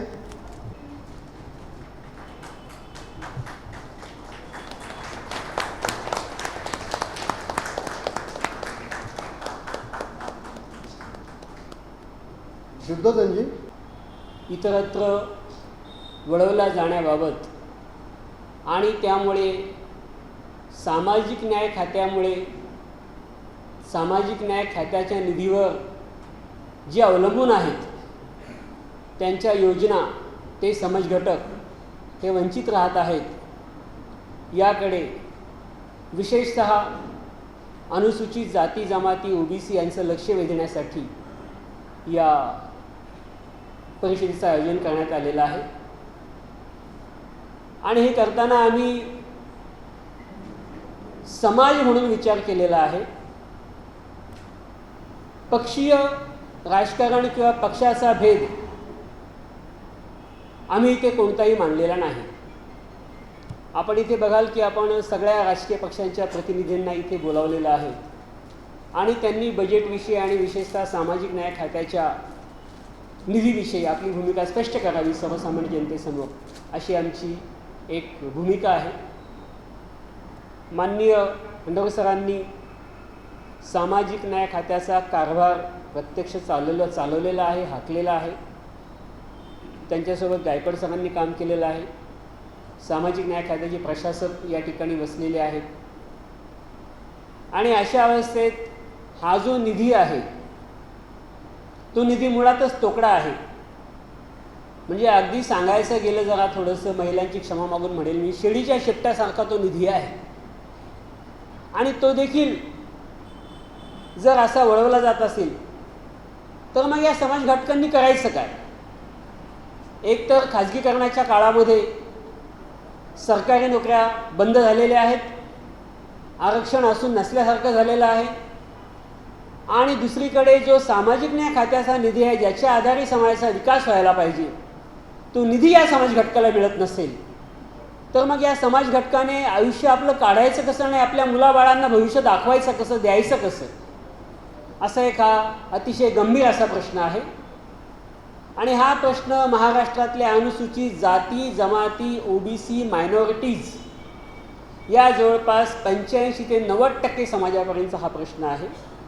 म्हणून हा गंभीर प्रश्न आहे. या प्रश्नावरती एक माजी मंत्री या नात्याने तसेच लोकप्रतिनिधी या नात्याने आणि बाबासाहेबांच्या चळवळीचा वारसा लाभलेले कार्यकर्ते या नात्याने आपण आपलं मत व्यक्त करावं अशी आयोजकांतर्फे आपल्याला विनंती आहे. जय हिंद. पण गौतम बुद्ध, छत्रपती शिवराय, महात्मा ज्योतिबा फुले, छत्रपती शाहूराजे, साहित्यरत्न लोकशाहीर अण्णाभाऊ साठे आणि तुमचे आमचे सगळ्यांचे उद्धारकर्ते भारतीय घटनेचे शिल्पकार भारतरत्न परमपूज्य डॉक्टर बाबासाहेब आंबेडकर या सर्व महामानवांना वंदन करून आज भारतीय साधन संपत्ती परिषद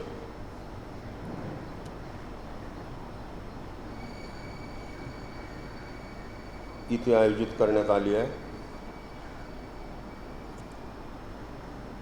या परिषदेचे प्रमुख सन्माननीय R.K. गायकवाड साहेब, दिनेश डिंगळेजी,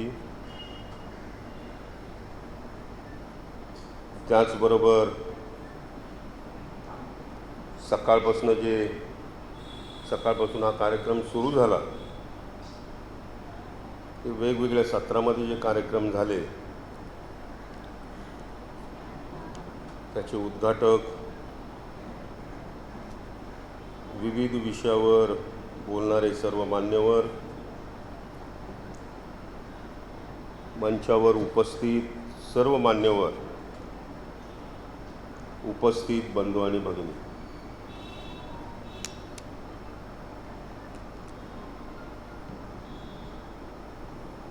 खरं म्हणजे सकाळपासून एका अत्यंत गंभीर मुद्द्यावर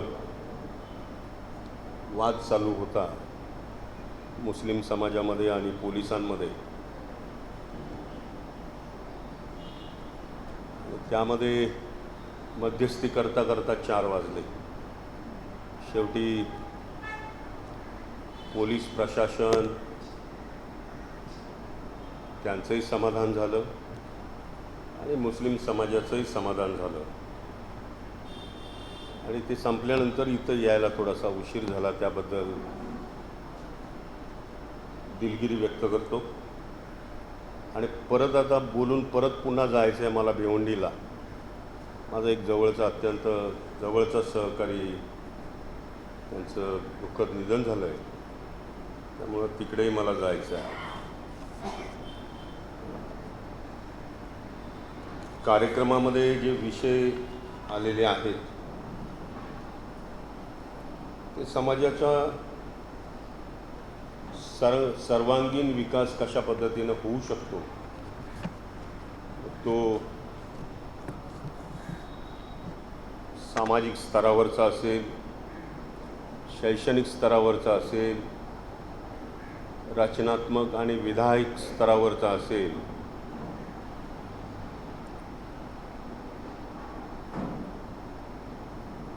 या संबंधीचे हे सगळे विषय या ठिकाणी आलेले आहेत आणि त्याचा फायदा आपल्या माध्यमातून महाराष्ट्रातल्या आपल्या SC, ST, OBC, VGLT पासून तो गरीब वर्गातला, मग तो बहुजन समाजातला कुठलाही वर्ग असो, त्याला तो फायदा झाला पाहिजे. या दृष्टिकोनातून या परिषदेचं महत्त्व अन्यसाधारण आहे असं मला वाटतं. आल्याबरोबर गायकवाड साहेबांनी सांगितलं की सामाजिक न्यायमंत्री असताना अर्थसंकल्पामध्ये कशा पद्धतीनं काम करण्याची संधी मिळाली, त्यामुळं अर्थसंकल्पामध्ये जो सामाजिक न्याय विभागाला जो निधी मिळालेला होता त्याचं वाटप कुठल्या कुठल्या योजनेवर कशा पद्धतीनं करून जी काय पॉलिसी, जी काय धोरणं आम्ही ठरवलेली होती त्याची अंमलबजावणी होईपर्यंत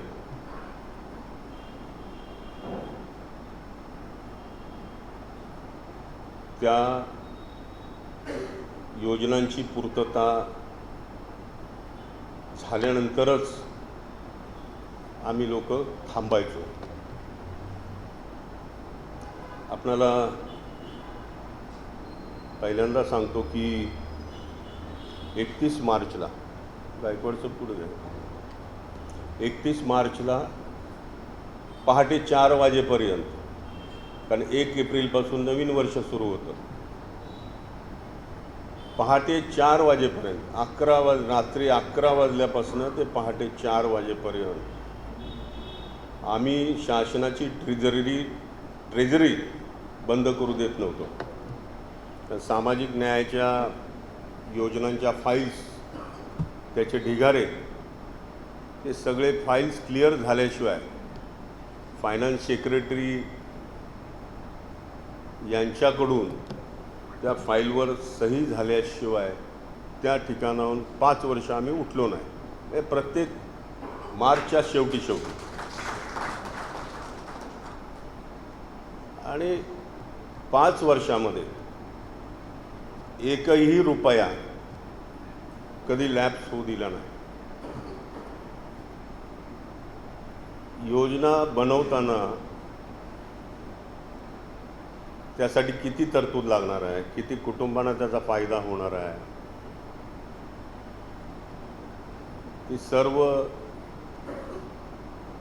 आमचा जो जिल्हा अध्यक्ष असतो, जिल्हाधिकारी सामाजिक न्यायाचा आणि जिल्हा परिषदेचा, यांच्याकडे त्या योजना पाठवून त्यांचा प्रस्ताव तयार करणं आणि तो मग समाज कल्याण विभागाच्या माध्यमातून विभागीय आयुक्तांपासून तर मग पुण्यापर्यंत जे सामाजिक न्यायाचं जे मुख्यालय आहे,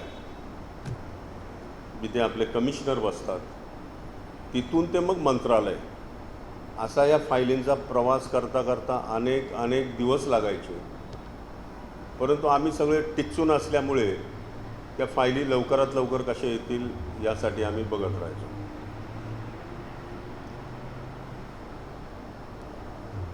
योजना मोठ्या प्रमाणामध्ये 31 मार्चपर्यंत आम्ही वाट बघतच नव्हतो. जशा फाईल्स येतील माझ्या स्तरावर आणि नंतर माननीय मुख्यमंत्री जे कोणी असतील त्यांच्याकडे जाऊन त्या फायलींचा फायनान्स मिनिस्टरपासून ते मुख्यमंत्र्यापर्यंत त्या फायली सँक्शन करून स्वतः जाऊन त्या फायली सँक्शन करून आणत होतो. आणि अशा पद्धतीनं त्या योजनांची अंमलबजावणी माझ्या माध्यमातून होत होती. मुंबई महानगरपालिकेत बरीच वर्ष म्हणजे जवळजवळ 12 वर्ष नगरसेवक असल्यामुळे मुंबई महानगरपालिकेचं प्रशासन कसं चालतं हे मी जवळनं बघितलेलं होतं. महापौर झाल्यानंतरही ते आणखी त्याला विस्तृतपणा आला आणि त्यामुळं मंत्री झाल्यानंतर मला कधीच असं वाटलं नाही की मी नौका मंत्री आहे. भले पहिल्यांदा मंत्री झालो, पण या सगळ्या गोष्टींना आम्ही गेल्यामुळे मला कधीच असं वाटलं नाही की मी मंत्री झालो. पहिल्याच कॅबिनेटच्या बैठकीमध्ये मी दिवंगत विलासरावजी देशमुख यांच्याकडे कॅबिनेटमध्येच मी तक्रार केली. मी म्हटलं महाराष्ट्र शासनाचा जो अर्थसंकल्प आहे त्या अर्थसंकल्पामध्ये मला सामाजिक न्याय विभागाचा जो निधी जे सेंट्रलचं प्लॅनिंग कमिशन असतं त्यांनी जे डायरेक्शन दिलेलं असतं त्या डायरेक्शननुसार लोकसंख्येच्या प्रमाणामध्ये महाराष्ट्र शासनाने ते बजेट सँक्शन केलं पाहिजे. परंतु साहेब मी म्हटलं की मला इथं कुठंच ते दिसत नाही. लोकसंख्येच्या प्रमाणामध्ये ना SCचं दिसत, ना OBCचं दिसत, STचं दिसत, ना नोमॅडिक ट्राईबचं दिसत. OBCची काय तरतूदच नव्हती. जनरल बजेटमधनं त्यांच्या योजना मिळायच्या. मी तक्रार केली आणि विलासरावजी म्हणाले कॅबिनेटमध्येच की हंडोरेजी पुढच्या आठवड्यामध्ये आपली बैठक आहे. महाराष्ट्र राज्याचा जो अर्थसंकल्प तयार केला जातो आणि तयार झाल्यानंतर त्याला जी कमिटी देते त्या कमिटीची बैठक पुढच्या आठवड्यात आहे. म्हणजे प्लॅनिंग सब कमिटी ही मुख्यमंत्र्याच्या अध्यक्षतेखाली असते. त्याच्यामध्ये सामाजिक न्यायमंत्री सभासद असतात, सदस्य, आदिवासी मंत्री असतात, फायनान्स मिनिस्टर असतात, PWD मिनिस्टर्स असतात आणि नियोजन मंत्री. अशा ह्या 5-6 लोकांची कमिटी असते. त्या कमिटीमध्ये तुम्ही हा विषय आणा. ज्यावेळी मीटिंग व्हायच्या 1 दिवस अगोदर मुख्यमंत्र्यांच्या वर्षा निवासस्थानी गेलो आणि त्यांनी सांगितलं, मी त्या मुख्यमंत्री साहेबांना सांगितलं विलासरावजींना की कुठल्याही परिस्थितीमध्ये साहेब लोकसंख्येच्या प्रमाणामध्येच आपण ते बजेट सँक्शन केलं पाहिजे अशी माझी आपणाला विनंती आहे. आपण या समितीचे अध्यक्ष आहात. उद्या बैठक आहे. आपण मनावर घेतलं तर काही होऊ शकतं. आणि विलासरावांचा स्वभाव मी पाहिलेला आहे जवळनं. अत्यंत सेक्युलर असणारा हा नेता दुर्दैवानं आज आपल्यामध्ये नाही आहे. त्यांनी सांगितलं, हंडोरेजी तुम्ही बिलकुल काळजी करू नका. उद्याच्या मीटिंगमध्ये फक्त तुम्ही मांडा विषय. 2 मिनिटाच्या आतमध्ये सँक्शन द्यायची माझी जबाबदारी आणि बाकीच्या मंत्र्यांना सुद्धा मी फीडबॅक देतो तसा कुठल्या परिस्थितीमध्ये हे मंजूर होईल. आणि मग दुसऱ्या दिवशी मीटिंग झाली. मीटिंगमध्ये तो मुद्दा आणला मी. लोकसंख्येच्या प्रमाणामध्ये SC आणि STला आणि नोमॅडिक ट्राईब्स भटक्या विमुक्तांना लोकसंख्येच्या प्रमाणामध्ये शासनानं निधी दिला पाहिजे आणि तो प्रस्ताव मंजूर झाला, एकमतानं मंजूर झाला. तर त्या अगोदर काय होतं की त्या वर्षाचा जो अर्थसंकल्प होता महाराष्ट्र शासनाचा तो 10,000 कोटीचा होता टोटल. आणि त्यामध्ये फक्त 500 ते 600 कोटी रुपये सामाजिक न्यायाला मिळत होते, त्याच्यापेक्षाही कमी. तर मी अर्थसंकल्प म्हणजे मी त्या मीटिंगमध्ये बोलल्यामुळं जो दुसऱ्या वर्षाचा अर्थसंकल्प सादर झाला कॅबिनेटसमोर, त्यावेळेस तो जवळजवळ 12,000 कोटीचा होता आणि एका झटक्यामध्ये 1,200 कोटी रुपये सामाजिक न्याय विभागाला निधी मिळाला.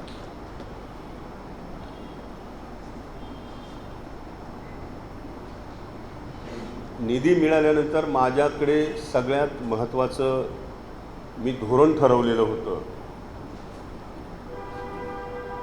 पॅन्थरच्या काळामध्ये आम्ही अनेक चळवळी केल्या, अनेक संघर्ष केले, प्रचंड संघर्ष केले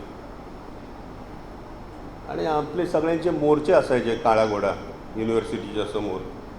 त्याच्यामध्ये आपल्या घोषणा असायच्या, विद्यार्थ्यांना स्कॉलरशिप मिळालीच पाहिजे,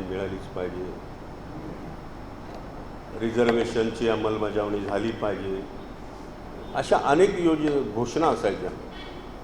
मंत्री झाल्यानंतर मी ठरवलं की आता लोकांना मोर्चा काढू द्यायचा नाही. ज्या चेअरवर बसलेलो आहे तिथूनच सगळ्या गोष्टीचं इम्प्लिमेंटेशन करायचं, सगळ्या योजनांचं इम्प्लिमेंटेशन करायचं आणि न्याय द्यायचा. आणि काय वेगवेगळा विचारच केला नाही. एवढे उत्तुंग विद्वान असलेले परमपूज्य डॉक्टर बाबासाहेब आंबेडकर यांनी जो विचार दिला, त्याच्यानंतर आम्ही चिल्लर लोक काय विचार देणार आहेत? जो विचार दिला आहे त्याचंच इम्प्लिमेंटेशन आपल्याला करणं आवश्यक. आणि म्हणून बाबासाहेबांनी पहिल्यांदा सिद्धार्थ महाविद्यालय काढलं, मिलिंद महाविद्यालय काढलं आणि शिक्षणासाठी त्यांनी प्रयत्न सुरू केला की आपला माणूस जोपर्यंत शिकत नाही तोपर्यंत त्याला कळणार नाही जग कुठं चाललं आणि तो कुठे आहे. आणि म्हणून शिक्षणावर सगळ्यात जास्त फोकस बाबासाहेब आंबेडकरांनी केला आणि स्वतःचीच कॉलेज सुरू केली की जेणेकरून समाजातल्या मुलांनी त्या ठिकाणी जाऊन शिकावं. आणि म्हणून मी ठरवलं की शिक्षणावर प्रचंड भर द्यायचा, आर्थिक विकासाच्या ज्या योजना आहेत त्याच्यावर भर द्यायचा, रचनात्मक आणि विधायक कामं आहेत त्याच्यावर भर द्यायचं. असं मी या 2-4 गोष्टीचं बायफर्केशन करून सुरुवातीलाच ठेवलेलं होतं आणि त्याप्रमाणे मग त्या पद्धतीने मी चालायला सुरुवात केली. गायकवाड साहेबांनी सांगितलं की सामाजिक न्याय विभागाची जी कार्यालय असायची, आता सामाजिक न्याय विभागामध्ये विविध महामंडळं आहेत. आपला जिल्हा परिषदेला आपला एक अधिकारी असतो, जिल्हा स्तरावर योजना इम्प्लिमेंट करण्यासाठी किंवा योजना बनवण्यासाठी दुसरा एक अधिकारी असतो, जिल्हा अधिकारी आपला समाज कल्याणचा. हे कुठं बसायचे सगळे? ते महामंडळाचे सगळे अधिकारी कुठल्या तरी भाड्याच्या कोपऱ्यात, एखादा जिल्हा आपण घेऊया, एखादा पुणे जिल्हा असेल आणि त्याचं मुख्यालय पुणे शहर. पुणे शहराच्या एका कोपऱ्याला एक ऑफिस, तर दुसऱ्या टोकाला दुसरं ऑफिस, तिसऱ्या टोकाला वेगळंच ऑफिस, तर चौथ्या टोकाला. आणि ते एवढं स्कॅटर्ड असायचं की त्या जिल्ह्यातल्या शेवटच्या माणसाला कळतच नव्हतं सामाजिक न्याय खात्याचं कार्यालय. मग ते महात्मा ज्योतिबा फुले फायनान्स कॉर्पोरेशन असेल, अण्णाभाऊ साठेंच्या नावानं असेल, संत रोहिदासांच्या नावानं असेल, हँडिकॅप कॉर्पोरेशन असेल किंवा मग बाकी अण्णासाहेब पाटीलपासून ते वसंतराव नाईकापर्यंतची जी महामंडळं होती कुठं होती हेच लोकांना माहीत नव्हतं. त्यामुळे कर्ज कुठून घ्यायचं आणि आपला बिझनेस कुठं सुरू करायचा हेच लोकांना माहीत नव्हतं. माझ्या डोक्यात कल्पना आली की बाबासाहेबांच्या नावानं इतकं प्रचंड आणि इतकं सुंदर आणि प्रशस्त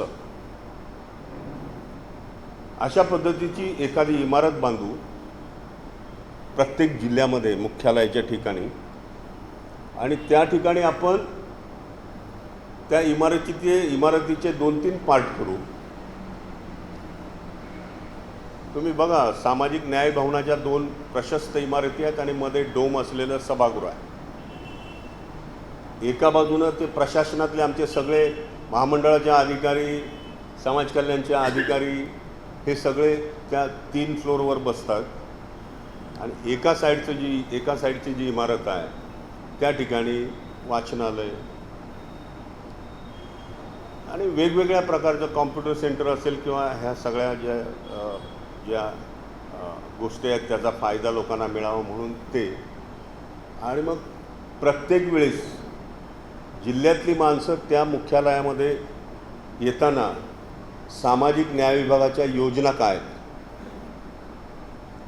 महामंडळांच्या योजना काय आहेत, कर्ज कशा पद्धतीनं वाटप केलं जातं, या सगळ्या गोष्टींचा गोषवारा घेण्यासाठी आणि लोकांना समजून सांगण्यासाठी मध्यवर्ती एक सुंदर असं मोठं 500 लोक बसतील एवढं मोठं सभागृह त्या ठिकाणी निर्माण केलं की ज्याच्यात प्रत्येक जिल्ह्यातली माणसं येतील आणि त्या ठिकाणी या योजनांचा फायदा ते घेऊ शकतील. आणि त्याच्यामागचा दुसराही हेतू होता की सामाजिक न्याय भवनाच्या जो डोम आहे मधला सभागृह आहे त्या सभागृहामध्ये आंतरजातीय विवाह सोहळे होतील, गरीब माणसांची आज लग्न करायचं म्हटलं तर प्रचंड पैसा लागतो, हॉललाच पैसे जातात, तर तिथे एखादं लग्न कार्य वगैरे होईल अत्यंत नॉमिनल रेटमध्ये. अशा पद्धतीनं त्याची रचना केली. आपणाला माहीत नसेल दिवसाची रात्र आणि रात्रीचा दिवस करून प्रत्येक शहराच्या अगदी ज्याला हार्ट ऑफ सिटी म्हणतो आपण अशा ठिकाणच्या जागा मी शोधून काढल्या 35 जिल्ह्यांमध्ये. तुम्ही कुठल्याही जिल्ह्यात जाऊन बघा, जागा मिळाल्या नाही तर त्या डिपार्टमेंटकडून मुख्यमंत्र्यांना सांगून ती जागा जबरदस्तीने हिसकावून घेण्याचा कार्यक्रम मी केला 5 वर्षात. आणि जवळजवळ 20-20 कोटी, 30-30 कोटी, 15 कोटी जसं बजेट शहराची लोकसंख्या असेल त्या प्रमाणामध्ये ते सामाजिक न्याय भवन उभारण्याचं काम त्यावेळेस केलं. त्याच्यातनं 2 गोष्टीचा फायदा झाला. एक तर आमचं जे भाडं जात होतं, कारण त्या सगळ्या भाड्याच्या इमारती होत्या सगळ्या महामंडळाच्या सामाजिक न्याय, ते सगळं भाडं वाचलं आणि तो पैसा विद्यार्थ्यांसाठी किंवा तो योजनांसाठी कसा वापरता येईल याचा एक प्रयत्न त्या निमित्ताने केला. आणि एकदा डॉक्टर बाबासाहेब आंबेडकर सामाजिक न्याय भवन जिल्ह्यातल्या शेवटच्या गावापर्यंतच्या माणसाला एकदा माहीत पडलं तर सगळी जिल्ह्यातली तमाम माणसं योजनांचा फायदा घेण्यासाठी त्या मुख्यालयात येतील. ही एक त्यामागची भूमिका होती. आणि अशा पद्धतीनं आज ते इम्प्लिमेंटेशन होताना आपण बघतोय.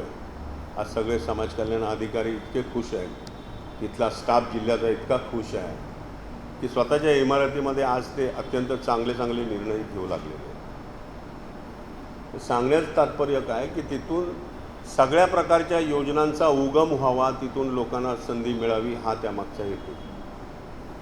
आता सामाजिक स्तरावर, शैक्षणिक स्तरावर, आर्थिक स्तरावर असे 3 विभाग मी बनवले होते. शैक्षणिक दृष्ट्या आपला मुलगा पुढं जावा, मग तो ॲकॅडमिक एज्युकेशनमध्ये असेल किंवा प्रोफेशनल एज्युकेशनमध्ये असेल, दोन्ही गोष्टीतनं पुढं जावा त्यासाठी मी प्रयत्न सुरू केला. त्याच्यामध्ये पहिल्यांदा मी ठरवलं की पहिल्यांदा आपल्याला चांगल्या प्रकारचे हॉस्टेल्स बनवली पाहिजेत. आपण एखाद्या चांगलं हॉस्टेल आपण बनवलं तर त्यामध्ये आपला मुलगा अत्यंत काय म्हणतात डोक्यात कुठला विचार म्हणजे इतर कुठला निगेटिव्ह विचार न करता अत्यंत पॉझिटिव्हली तो तिथं मन लावून अभ्यास करेल. तिथलं वातावरण चांगलं असेल, त्याला राहायला चांगली रूम असली पाहिजे. आपल्याला माहिती आहे का ह्या सगळ्या इमारतीचं डिझाईन मुंबईचे सुप्रसिद्ध आर्किटेक्ट शशीप्रभू यांचं नाव ऐकलं असेल, जे वानखेडे स्टेडियम ज्यांनी बनवलं, रामोजीराव हैदराबादचं स्टेडियम बनवलं, त्या स्टेडियमची ते स्टेडियम निर्माण करण्याचं काम ज्यांनी केलं त्यांना मी हे दिलं. त्याच्या अगोदर मी दुसरं काम त्यांना दिलं. विलासराव देशमुख मुख्यमंत्री असताना बाबासाहेब आंबेडकरांची जयंती मी चेंबूरला केली आणि त्यामध्ये मुख्यमंत्र्यांना बोलवलं आणि मुख्यमंत्र्यांना घोषणा करायला लावली की मला चैत्यभूमीचा विकास करून पाहिजे. आणि मुख्यमंत्र्यांनी त्या सभेमध्येच घोषणा केली की चैत्यभूमीच्या विकासाला जेवढा पैसा लागेल तेवढा द्यायची शासनाची तयारी आहे. आणि सभा संपल्यानंतर दुसऱ्या दिवशी पोचलो मी मंत्रालयात पैसे मागायला. त्याने माझ्या तोंडाकडे बघत राहिले. अरे म्हटलं मी रात्रीच घोषणा केली, आज लगेच टपकला तू इकडे. हरकत नाही. त्यांनी तिथेच जॉनी जोसेफ नावाचा म्युन्सिपल कमिशनर होते, त्यांना फोन केला आणि त्यांनी सांगितलं चैत्यभूमीचं डिझाईन मला अत्यंत सुंदर अशा पद्धतीनं पाहिजे आणि त्यासाठी महानगरपालिकेनं खर्च केला पाहिजे, बजेट तरतूद पण करा त्याच्यामध्ये. आणि ते म्हणाले हंडोरे येतील तुमच्याकडं. मग कमिशनरकडे बसलो. ते म्हणाले आर्किटेक्ट कोण आहे, तर मी शशीप्रभूंचं नाव घेतलं आणि मग ते काम पहिलं करायला सुरुवात केली. चैत्यभूमीच्या समोरचा जो अशोक स्तंभ आपण बघतोय, जो तोरणा बघतो मेन गेट, ते पुढं एक होतं आणि चैत्यभूमीच्या मागच्या रस्त्यावर एक होतं. आणि त्या ठिकाणी एक अशोक स्तंभ आणि त्या ठिकाणी एक तोरणा, असं दोन. चैत्यभूमीचा रस्ता आणि चैत्यभूमीचा विस्तार व्हावा म्हणून मी नगरसेवक असताना साऊथ इंडियन ते कमिशनर होते, त्यांना सांगून मी ते चैत्यभूमीची भिंत बांधून घेतली. त्या पावसामुळं पडलेली होती ती. आणि मुद्दाम तो रस्ता त्या भिंतीच्या निमित्तानं वाढवून घेतला. रस्ता वाढवला आणि चैत्यभूमीचा जो स्तूप आहे त्याच्या समोरचा भाग वाढवून घेतला. आणि विशेष म्हणजे मला महानगरपालिका अधिकारीने, आपला अधिकारी होता, त्यानं सांगितलं हंडोरे साहेब, चैत्यभूमीच्या मागे समुद्रापासून ती मागची बिल्डिंग आहे त्या भिंतीपर्यंत, म्हणजे इंदू मिलचा जो रस्ता आहे तिथपर्यंत जवळजवळ 2600 स्क्वेअर मीटरची जागा ही शासनाची आहे. मुख्यमंत्र्याकडे परत गेलो, साहेब आता विस्तार तर आपल्याला करायचा आहे, प्रपोजल तयार झालेला आहे. म्हटलं कलेक्टरना सांगा ती जागा चैत्यभूमीला ॲड करायला. ती कलेक्टरनं लगेच परमिशन दिली आणि ती 2600 स्क्वेअर मीटरची जागा मागची रेती वगैरे पडलेली आहे तिथे, ती जागासुद्धा मी त्या ठिकाणी मिळवून दिली. आता मूळ स्तूपाचं काम ज्यावेळी सुरू करायचा तो आत्ता आहे 33 बाय 33चा जो जुना स्तूप आहे. आणि आपल्याला माहिती आहे भैयासाहेबांच्या काळामध्ये तो बांधलेला होता, 74-75ला मला वाटतं का. त्या फाऱ्या हवेमुळं पावसामुळं तो जीर्ण अवस्थेत झालेला आहे. तर मी तो 100 बाय 100चा केला आणि ती मागची जागा होती ती पण त्याच्यात ॲड करायला हवी. मी म्हटलं आता बाबासाहेबांचं कुटुंब आहे, त्यांना विश्वासघात घेणं आवश्यक आहे. राजगृहात गेलो, त्यांना सांगितलं की बा आपणाला हे डेव्हलप करून महानगरपालिका देते, विलासराव देशमुखांनी हे सगळं सँक्शन केलेलं आहे. नाही तिथं काय करायचं नाही, आतमध्ये काय भिंतीच्या आतमध्ये करायचं नाही, जर करायचं असेल तर पैसे आमच्याकडे द्या, आम्ही बांधू. मी म्हटलं शासनाचा पैसा ज्यावेळेस आपण खर्चासाठी वापरतो त्यावेळेस त्याचं टेंडर उघडलं जातं. रजिस्टर ज्या काही PWDकडे या सँक्शन असणाऱ्या संस्था आहेत त्यांचं ते टेंडर जे कमी खर्चाचं किंवा जास्त खर्चाचं असतं त्याला ते मिळत असतं.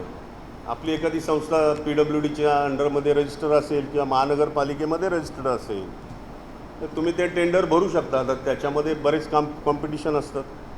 जो लोएस्ट असेल त्याला मिळतं ते. नाही तसलं काय मला माहीत नाही, पण आतमध्ये काय करायचं नाही. शेवटी काहीच न करण्यापेक्षा मी म्हटलं कमीत कमी तो अशोक स्तंभ तर उभा करू, तोरणा तर उभा करू आणि मग तो रस्ता बनवून घेतला. आपण सगळे जाणतात.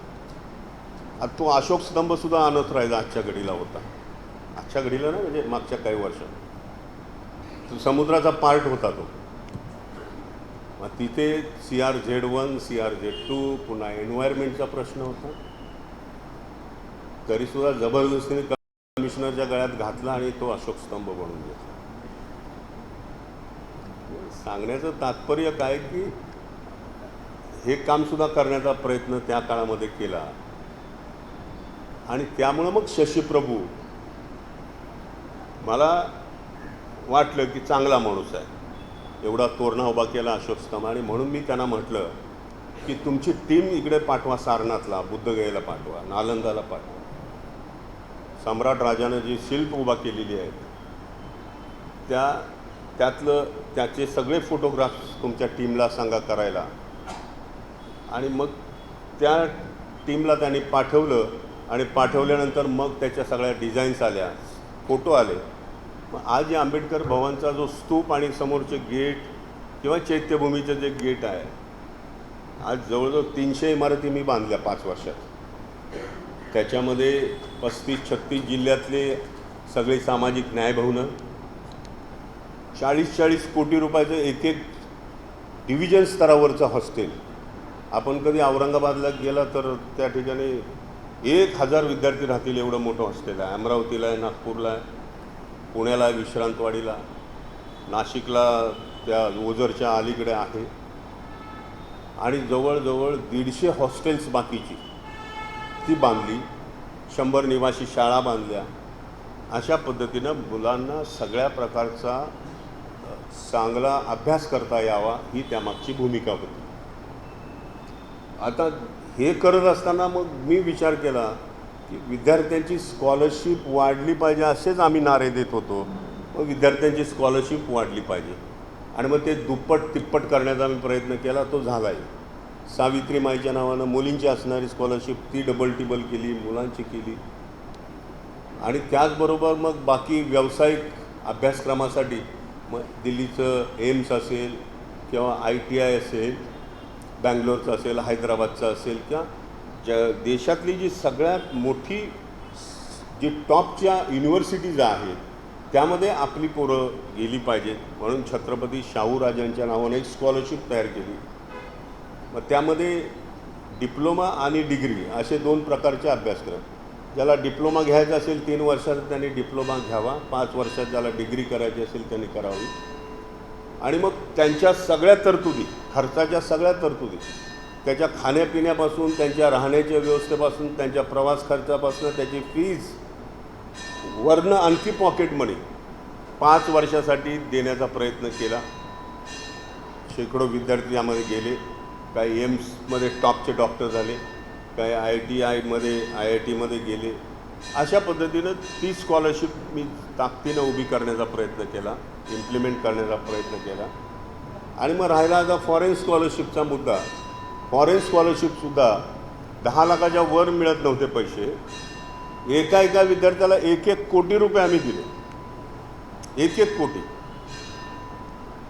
आणि असे कितीतरी शेकड्याने विद्यार्थी पाठवण्याचा प्रयत्न केला. चांगल्या पद्धतीचं टॉपचं एज्युकेशन मिळावं हा प्रयत्न होता. गायकवाड साहेबांनी माझ्याकडे स्कीम आणली, ती इम्प्लिमेंट करण्याचा प्रयत्न केला. ते म्हणाले आपण वकिलांना सगळ्या प्रकारची मदत करू. मी म्हटलं चांगली गोष्ट आहे. जे विद्यार्थी LLBला आहेत त्या LLBची काही 2-3 वर्ष आहेत, त्यामध्ये फर्स्ट इयरला ज्याने ॲडमिशन घेतलं असेल त्याचा सगळा खर्च आपण करायचा सामाजिक न्याय विभागाच्या वतीने. म्हटलं हरकत नाही. पण दुर्दैवानं ती योजना इम्प्लिमेंट होऊ शकली नाही. त्यांनी दुसरी योजना आणली हॉर्टिकल्चरची, की ज्याच्यामध्ये अर्धा 1 एकर जमिनीवर जी फुलं लावायची, आजकाल त्याला खूप महत्त्व आहे. तर ती योजना आपण इम्प्लिमेंट केली तुमच्या साहाय्याने. त्यांच्याकडं अपंग कल्याण होतं. कितीतरी अपंगांच्या शाळा आम्ही बेरोजगार आपल्या मुलांना दिल्या. कमिशनर म्हणून आले, अनेक हॉस्टेल, हजारो हॉस्टेल्स आम्ही वाटली. जे हे होतकरू असणारे जे मुलं आहेत, बेरोजगार फिरण्यापेक्षा त्यांना कुठंतरी अशा पद्धतीचं एक शैक्षणिक काम मिळावं ही त्यामागची भूमिका होती. अशा पद्धतीनं अनेक शैक्षणिक बाबतीमध्ये धोरणं ठरवली. आर्थिक बाबतीमध्ये आपणाला सांगायचं झालं तर जवळजवळ 400 मुलांना 7-7 कोटी रुपये. आपण बघत असाल एखादा गुजरातवरनं एकदा येतो, उडपीमधनं एखादा माणूस येतो साऊथ इंडियन, त्याचे समाज बांधव मुंबईमध्ये पुण्यामध्ये त्याला उभं करण्याचं काम करतात आणि त्याला छोटासा बिझनेस टाकून देतात. आणि बघता बघता तो असा फाटका आलेला माणूस 5-10 वर्षामध्ये तो इतका गर्भश्रीमंत होतो, कारण त्यांच्यामध्ये चिकाटी आहे, त्यांच्यामध्ये धाडस आहे, काम करण्याची बुद्धिमत्ता आहे. मी ठरवलं, जर एखादा बाहेर न येणारा फाटका माणूस जर 5-10 वर्ष तिथं श्रीमंतीमध्ये लोळतोय, तर महाराष्ट्रातल्या माझ्या पोरांनी सुद्धा अशाच पद्धतीनं चिकाटी धाडस दाखवलं पाहिजे. आणि म्हणून मग आम्ही काय केलं, धूळ खात पडलेली योजना होती मुख्यमंत्री सुशीलकुमार शिंदे साहेब यांच्या काळामध्ये, ती योजना, ती फाईल मी शोधून आणायला सांगितली. कारण शिंदेसाहेबच मला म्हणाले, मी सामाजिक न्यायाचा अर्थसंकल्प ज्यावेळेस मी मांडला त्यावेळेस ही योजना मी समाविष्ट केली. आर्थिक सहाय्याची योजना 1 कोटीपासून 7 कोटीपर्यंत, ज्यांचे ज्यांचे बिझनेस छोटे असतील मोठे असतील त्यांच्याप्रमाणे त्या तरतुदी त्यांना मिळतील. आणि मी जवळजवळ सगळ्याच कार्यकर्त्यांना, 400 कार्यकर्त्यांना महाराष्ट्रातल्या 2800 कोटी वाटले. 728, म्हणजे त्याच्यातली काही सबसिडी असेल, सबसिडी नव्हतीच, शेअर कॅपिटल होतं आणि कर्ज होतं. आणि मग बाकी उर्वरित रक्कम शासनाच्या माध्यमातून त्यांना देण्याचा प्रयत्न केला. आज अनेक उद्योजक त्या ठिकाणी आपले कारखाने त्यांनी काढलेले आहेत. स्लीपरवर फिरणारी पोरं आज फॉर्च्युनर आणि चांगल्या चांगल्या बंगल्यामध्ये राहताना आपल्याला दिसते. त्यामागचा माझा हेतू होता की प्रत्येक कारखान्यामध्ये कमीत कमी 25 पासून ते 100-150 पोरं बेकार महिला ह्या तिथं काम करतील, त्यांचाही उदरनिर्वाह होईल आणि आपला पोरगासुद्धा एक उद्योजक म्हणून पुढे येईल. अशा पद्धतीनं काम करण्याचा प्रयत्न केला. 19,000 एकर जमीन वाटप केली कर्मवीर दादासाहेब गायकवाड योजनेच्या माध्यमातून. 1 गुंठा कधी जागा मिळत नव्हती. 19,000 एकर जमीन, 1 लाख एकर जागा द्यायची माझं टार्गेट होतं. परंतु महाराष्ट्राची भौगोलिक परिस्थिती जर आपण बघितली तर कोकण भाग हा सगळा डोंगराळ भाग आहे, तिथं शेती होतच नाही. विदर्भामध्ये तुम्ही गेला तर सगळ्या प्रकारची झुडपी जंगलं आहेत, तिथं शेतीला वाव नाही. इकडे उत्तर महाराष्ट्रात गेला, जळगाव, नंदुरबार, तर इकडे आदिवासींची मोठ्या प्रमाणात लोकसंख्या असल्यामुळं आदिवासींच्या जमिनी त्यावेळेस ट्रान्सफर होत नव्हत्या. पश्चिम महाराष्ट्रामध्ये सातारा, सांगली, कोल्हापूरला गेला तर तिथं एवढ्या सुपीक जमिनी आहेत आणि त्यांचे भाव जमिनीचे गगनाला भिडलेले आहेत, त्यामुळे त्याही जमिनी उपलब्ध होत नव्हत्या. आणि सरकारचा एक नॉर्म्स आम्ही ठरवलेला होता की एवढ्या लाखामध्ये 2 एकर बागायत जमीन आणि 2 एकर बागायत नाही मिळाली तर 4 एकर जिरायत जमीन द्यायची. अशा पद्धतीने ती योजना आणली. परंतु जमिनी न मिळाल्यामुळे शेवटी आम्हाला मराठवाड्यावर जास्त फोकस करावा लागला आणि यवतमाळ वगैरे, अकोला हा विदर्भाचा इकडचा जो पार्ट होता तिकडे ध्यान केंद्रित करावं लागलं. आणि अशा पद्धतीनं त्या जमिनीचं वाटप करण्याचा आम्ही प्रयत्न केला. जवळजवळ 8 लाख कुटुंबाचं लोन 1900 मला वाटतं 84 महात्मा फुले 84ला स्थापन झालं. 83 जेंगळेजी 78ला 78पासून माणसाने पैसे घेतलेले होते. व्याजाचं व्याज वाढत शेवटी मी मुख्यमंत्री अशोकराव चव्हाण होते त्यावेळेस, त्यांच्याकडे प्रस्ताव टाकला की तुम्ही जर साखर कारखान्याचं कर्ज हजारो कोटीचं तुम्ही माफ करता तर आमच्या दलितांचं मग का तुम्ही कर्ज माफ करू शकत नाही.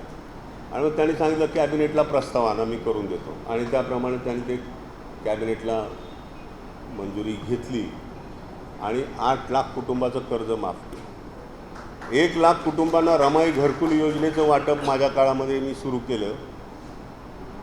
आज आपण कुठे आहोत, मी आता योजना सांगत बसलो, रात्र जायली तर मला पण जायचं. प्रचंड योजना आहेत.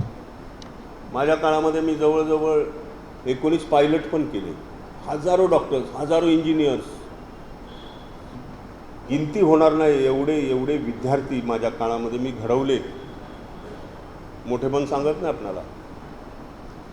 गायकवाड साहेब या गोष्टीचे साक्षीदार आहेत. आता मी त्या खोलात जात नाही, ह्या सगळ्या गोष्टींच्या खोलात जात नाही. पण त्या काळामध्ये मी आर्थिक, सामाजिक आणि शैक्षणिक कामामध्ये जे करत राहिलो आणि ते इम्प्लिमेंटसुद्धा करून दाखवलं. नंतरच्या काळामध्ये दुर्दैवानं माझी दुसरी टाईम मी आमदार होऊन सुद्धा आणि गव्हर्नमेंट आपलं आलं असताना सुद्धा मला मंत्री बनवलं नाही. त्यांना माहीत होतं की साला याला दुसरा टाईम जर दिला तर महाराष्ट्र गव्हर्नमेंट अख्खं दलित आदिवासींच्या दारामध्ये नेऊन उभा करेल. आणि त्यामुळं आता मी कुणावर ब्लेम करत नाही. शेवटी लोकशाही आहे. लोकशाहीमध्ये सरकार येतात जातात, मंत्री येतात जातात, ती एक प्रक्रिया असते. त्या प्रक्रियेमध्ये मी एक होतो, बळी गेला असं नाही म्हणणार मी, पण त्या प्रक्रियेमधला एक शेवटी प्रस्थापितांना असं वाटतं की बा दलितांनी आहे तिथंच राहावं, आदिवासींनी आहे तिथंच राहावं. पण त्या प्रस्थापितांच्या नांग्या मोडण्याचं कामसुद्धा मी त्या काळामध्ये केलं, मोठ्या प्रमाणात केलं. अरे विशेष म्हणजे आपल्या सगळ्यांना माहिती आहे की प्रत्येक डिपार्टमेंटच्या मोठ्या अधिकाऱ्यांच्या फाईल्स माझ्याकडं यायच्या. काय यायच्या? दलित कॅन्डिडेट मिळत नाही म्हणून ती जागा ॲबॉलिश करून ती जनरलला कन्वर्ट करायची. म्हणजे आपली रिझर्वेशनची जागा कॅन्डिडेट मिळत नाही म्हणून ती रद्द करायची आणि ती ओपनला ओपन करायची. प्रत्येक सेवर नेऊन पाठवत होतं, नवीन ॲडव्हर्टाइजमेंट करा आणि दलितच असला पाहिजे, SC असला पाहिजे, ST असला पाहिजे तोच, अन्यथा कुठली जागा ॲबॉलिश करता कामा नये. आहे त्याच ठिकाणी तुम्ही एकदा दोनदा तीनदा तुम्ही पेपरमध्ये जाहिरात द्या, वेगवेगळ्या पद्धतीने तुम्ही लोकांच्यामध्ये जा, जनजागृती करा आणि ह्या जागा भरा. अशा पद्धतीनं ह्या सगळ्यांची नांगे मोडण्याचं काम केलं. कॅबिनेटमध्येही नांग्या मोडल्या अनेकांच्या, मी नावं घेत नाही आता इथे. आम्ही पॅन्थरवाले, आम्ही कुणाला घाबरतो कशाला? आणि आम्हाला काय ॲडमिनिस्ट्रेशन कळत नाही का? आम्हाला धोरणं कशा पद्धतीने इम्प्लिमेंट करायचं कळत नाही का? आम्ही बाप आहोत तुमचे. आणि म्हणून त्या आयुष्यात कुणालाच घाबरलो नाही. जेवढा टेन्युअर मला मिळाला त्या काळामध्ये मंत्री होतो, हे सगळे आपण शहा जे मुख्यमंत्री उपमुख्यमंत्री म्हणतात बसलेले आहेत ना सगळे, ते सगळे आमदार होते. आणि हे सगळ्या आमदारांचा लोंढा माझ्या चेंबरमध्ये असायचा. ते तुम्हाला माहिती आहे, गायकवाड तुम्हाला माहिती आहे का असायचा? काँग्रेसनं ठरवलं होतं शिवसेना BJPचा कुठलाही आमदार आला तर कुठल्याही मंत्र्यांनी त्यांची कामं करायची, धोरण ठरलं होतं. पण मी थोडंसं वेगळ्या पद्धतीनं थोडंसं या धोरणालाच कलाटणी दिली. कारण सामाजिक न्यायाचा विषय ज्यावेळेस येतो, सामाजिक योजना ज्यावेळेस जातात तेव्हा त्या आमदाराच्या मतदारसंघातूनच जातात. त्यामुळं मला बघता येत नाही हा आमदार BJPचा आहे, हा शिवसेनेचा, हा काँग्रेसचा किंवा हा राष्ट्रवादीचा. मला माझ्या शेवटच्या तो आमदार जरी असला तर त्याच्या मतदारसंघामध्ये माझा माणूस राहतो आणि त्याला त्याचा फायदा झाला पाहिजे, ही त्यामागची भूमिका होती. आणि त्यामुळं त्यांच्या सगळ्यांच्या आमदाराच्या मतदारसंघातल्या योजना मी सँक्शन करायचो दलित वस्तीच्या. आणि त्यामुळे ही सगळी रीग माझ्याकडेच असायची. मला आपलेच लोक दिवसायचे बरेचदा, पण मी शेवटी माझ्या माणसाचा विकास झाला पाहिजे हीच माझी भूमिका होती. आज मी एक जरी फोन केला, आजचे मुख्यमंत्री असतील, उपमुख्यमंत्री असतील, त्या काळामध्ये मी केलेलं काम त्याची जाणीव आजही त्याच्यातल्या काही लोकांना आहे. मागच्या दीड महिन्यापासून संजय शिरसाट आणि माझी बोलणी चालू आहे. 3-4दा बोललो, म्हटलं ह्या सगळ्या योजना ठप्प झालेल्या आहेत, या योजनांचं इम्प्लिमेंटेशन आता तुम्ही करा. घरकुल योजना रखडलेली आहे, कर्ज आम्ही माफ केलेलं, त्याच्या नोटीस आता काढायला सुरुवात केलेली कर्जफेड करा म्हणून. रमाई घरकुल योजना रखडलेली आहे, जमिनी द्यायची योजना रखडली, स्कॉलरशिप थांबली, फॉरेन स्कॉलरशिप थांबली, अशा अनेक योजना थांबलेल्या आहेत. या थांबलेल्या योजनांना तुम्ही चालना द्यायला पाहिजे. तुम्हाला जिथं अडचण असेल तिथं मला सांगा, मी येतो मंत्रालयात तुमच्याकडे. मला कमीपणा कसला? SC STच्या फायद्याच्या योजना असतील तर मी 10 टाईम येऊन बसायला तयार आहे. मग तिथं मी काय खासदार आहे, आमदार आहे, मंत्री आहे त्याचा विचार नाही करणार. आता मागच्याच आठवड्यात बोलणं झालं, ते म्हणाले बसू पुढच्या आठवड्यामध्ये. मी म्हटलं त्यांना, मी मंत्री असताना एकसुद्धा पैसा मी लॅप्स होऊ दिला नाही. इथं 7,000 कोटी लाडक्या बहिणीला दिले. साला तीर्थक्षेत्राच्या योजना, पर्यटन स्थळात, आता पर्यटन विभागामध्ये कमी पैसा आहे काय? त्यांच्यातले त्या डिपार्टमेंटचे पैसे द्या ना. आमचा सामाजिक न्यायाचा जो बजेट आहे लोकांच्या योजनासाठी आहे, तुम्ही कशाला देता तिथे? आत्ता 441 कोटी मागच्या आठवड्यात पुन्हा वळवले. म्हणजे महाराष्ट्राचा अर्थसंकल्प जो होता त्याच्यातले सगळे पैसे खाण्याचंच काम, खाणं म्हणण्यापेक्षा लॅब्स करणं आणि भलत्या डिपार्टमेंटकडे वळवणं असेच प्रकार सगळे सुरू झालेले आहेत. याच्यावर आपल्याला अत्यंत गांभीर्यपूर्वक विचार करणं आवश्यक आहे. आपण जिल्ह्यातनं आलात, शहरातनं आलात, मुंबईतनं आलात, पुण्यातनं आलात, सगळ्या ठिकाणाहून आलेले आपण आहात. पण हुशार आहात, इंटेलेक्च्युअल आहात, एज्युकेटेड आहात, सामाजिक जाणीव असलेले आपण लोक आहात. या सगळ्या गोष्टीचा प्रचार आणि प्रसार करणं आफ्टर ऑल तुमच्या हातामध्ये आहे. मी तर राज्यसभेमध्ये दणकून ठोकतो, सोडत नाही कोणाला. तुम्ही माझी भाषणं ऐकली असाल आता बजेटवरची आणि महाबोधी बुद्ध विहाराच्या संबंधित ठोकून टाकलं. आपण आणखी एक गोष्ट केली पाहिजे. जसं कर्नाटक, आंध्र आणि तेलंगणानं जे सामाजिक न्यायाच्या संबंधामध्ये जे कायदे केलेले आहेत, पैसा कुठल्याही लॅब्स होऊ देणार नाही हे कायद्यामध्ये आहे. तो पुढच्या वर्षी कॅरी फॉरवर्ड झाला पाहिजे हे त्याच्यामध्ये आहे. आणि जो अधिकारी जाणून बुजून दलितांच्या योजना अडवेल त्या योजनाला तो जबाबदार धरून त्याच्यावर कडक कारवाई करावी, त्याला सस्पेंड करण्यात यावं आणि 3 वर्ष त्याला जेलमध्ये पाठवण्यात यावं. अशा पद्धतीची भूमिका मी राज्यसभेमध्ये मांडलेली आहे बजेटच्या वेळेस. आपण सुद्धा सुज्ञ आहात. आपण हा प्रश्न समाजाच्या लेवलवर घेऊन जाणं आवश्यक आहे. खूप बोलण्यासारख्या गोष्टी आहेत. मला जास्त वेळ उभा पण राहता येत नाही, थोडा पायाचा प्रॉब्लेम असल्यामुळे. पण बोलण्यासारखं भरपूर आहे, करण्यासारखं भरपूर आहे. ते आपण करावं अशी इच्छा व्यक्त करतो. गायकवाड साहेबांना, त्यांच्या टीमला धन्यवाद देतो की अशाच पद्धतीच्या कार्यशाळा लोकांना समजून सांगण्यासाठी फार आवश्यक आहेत. आपल्या जनतेपर्यंत काही चांगले इथं बसलेली जी मंडळी आहे त्यांना त्या सब्जेक्टचा अनुभव आहे, वाचलेला आहे त्याने, त्याच्यातनं गेलेले आहेत.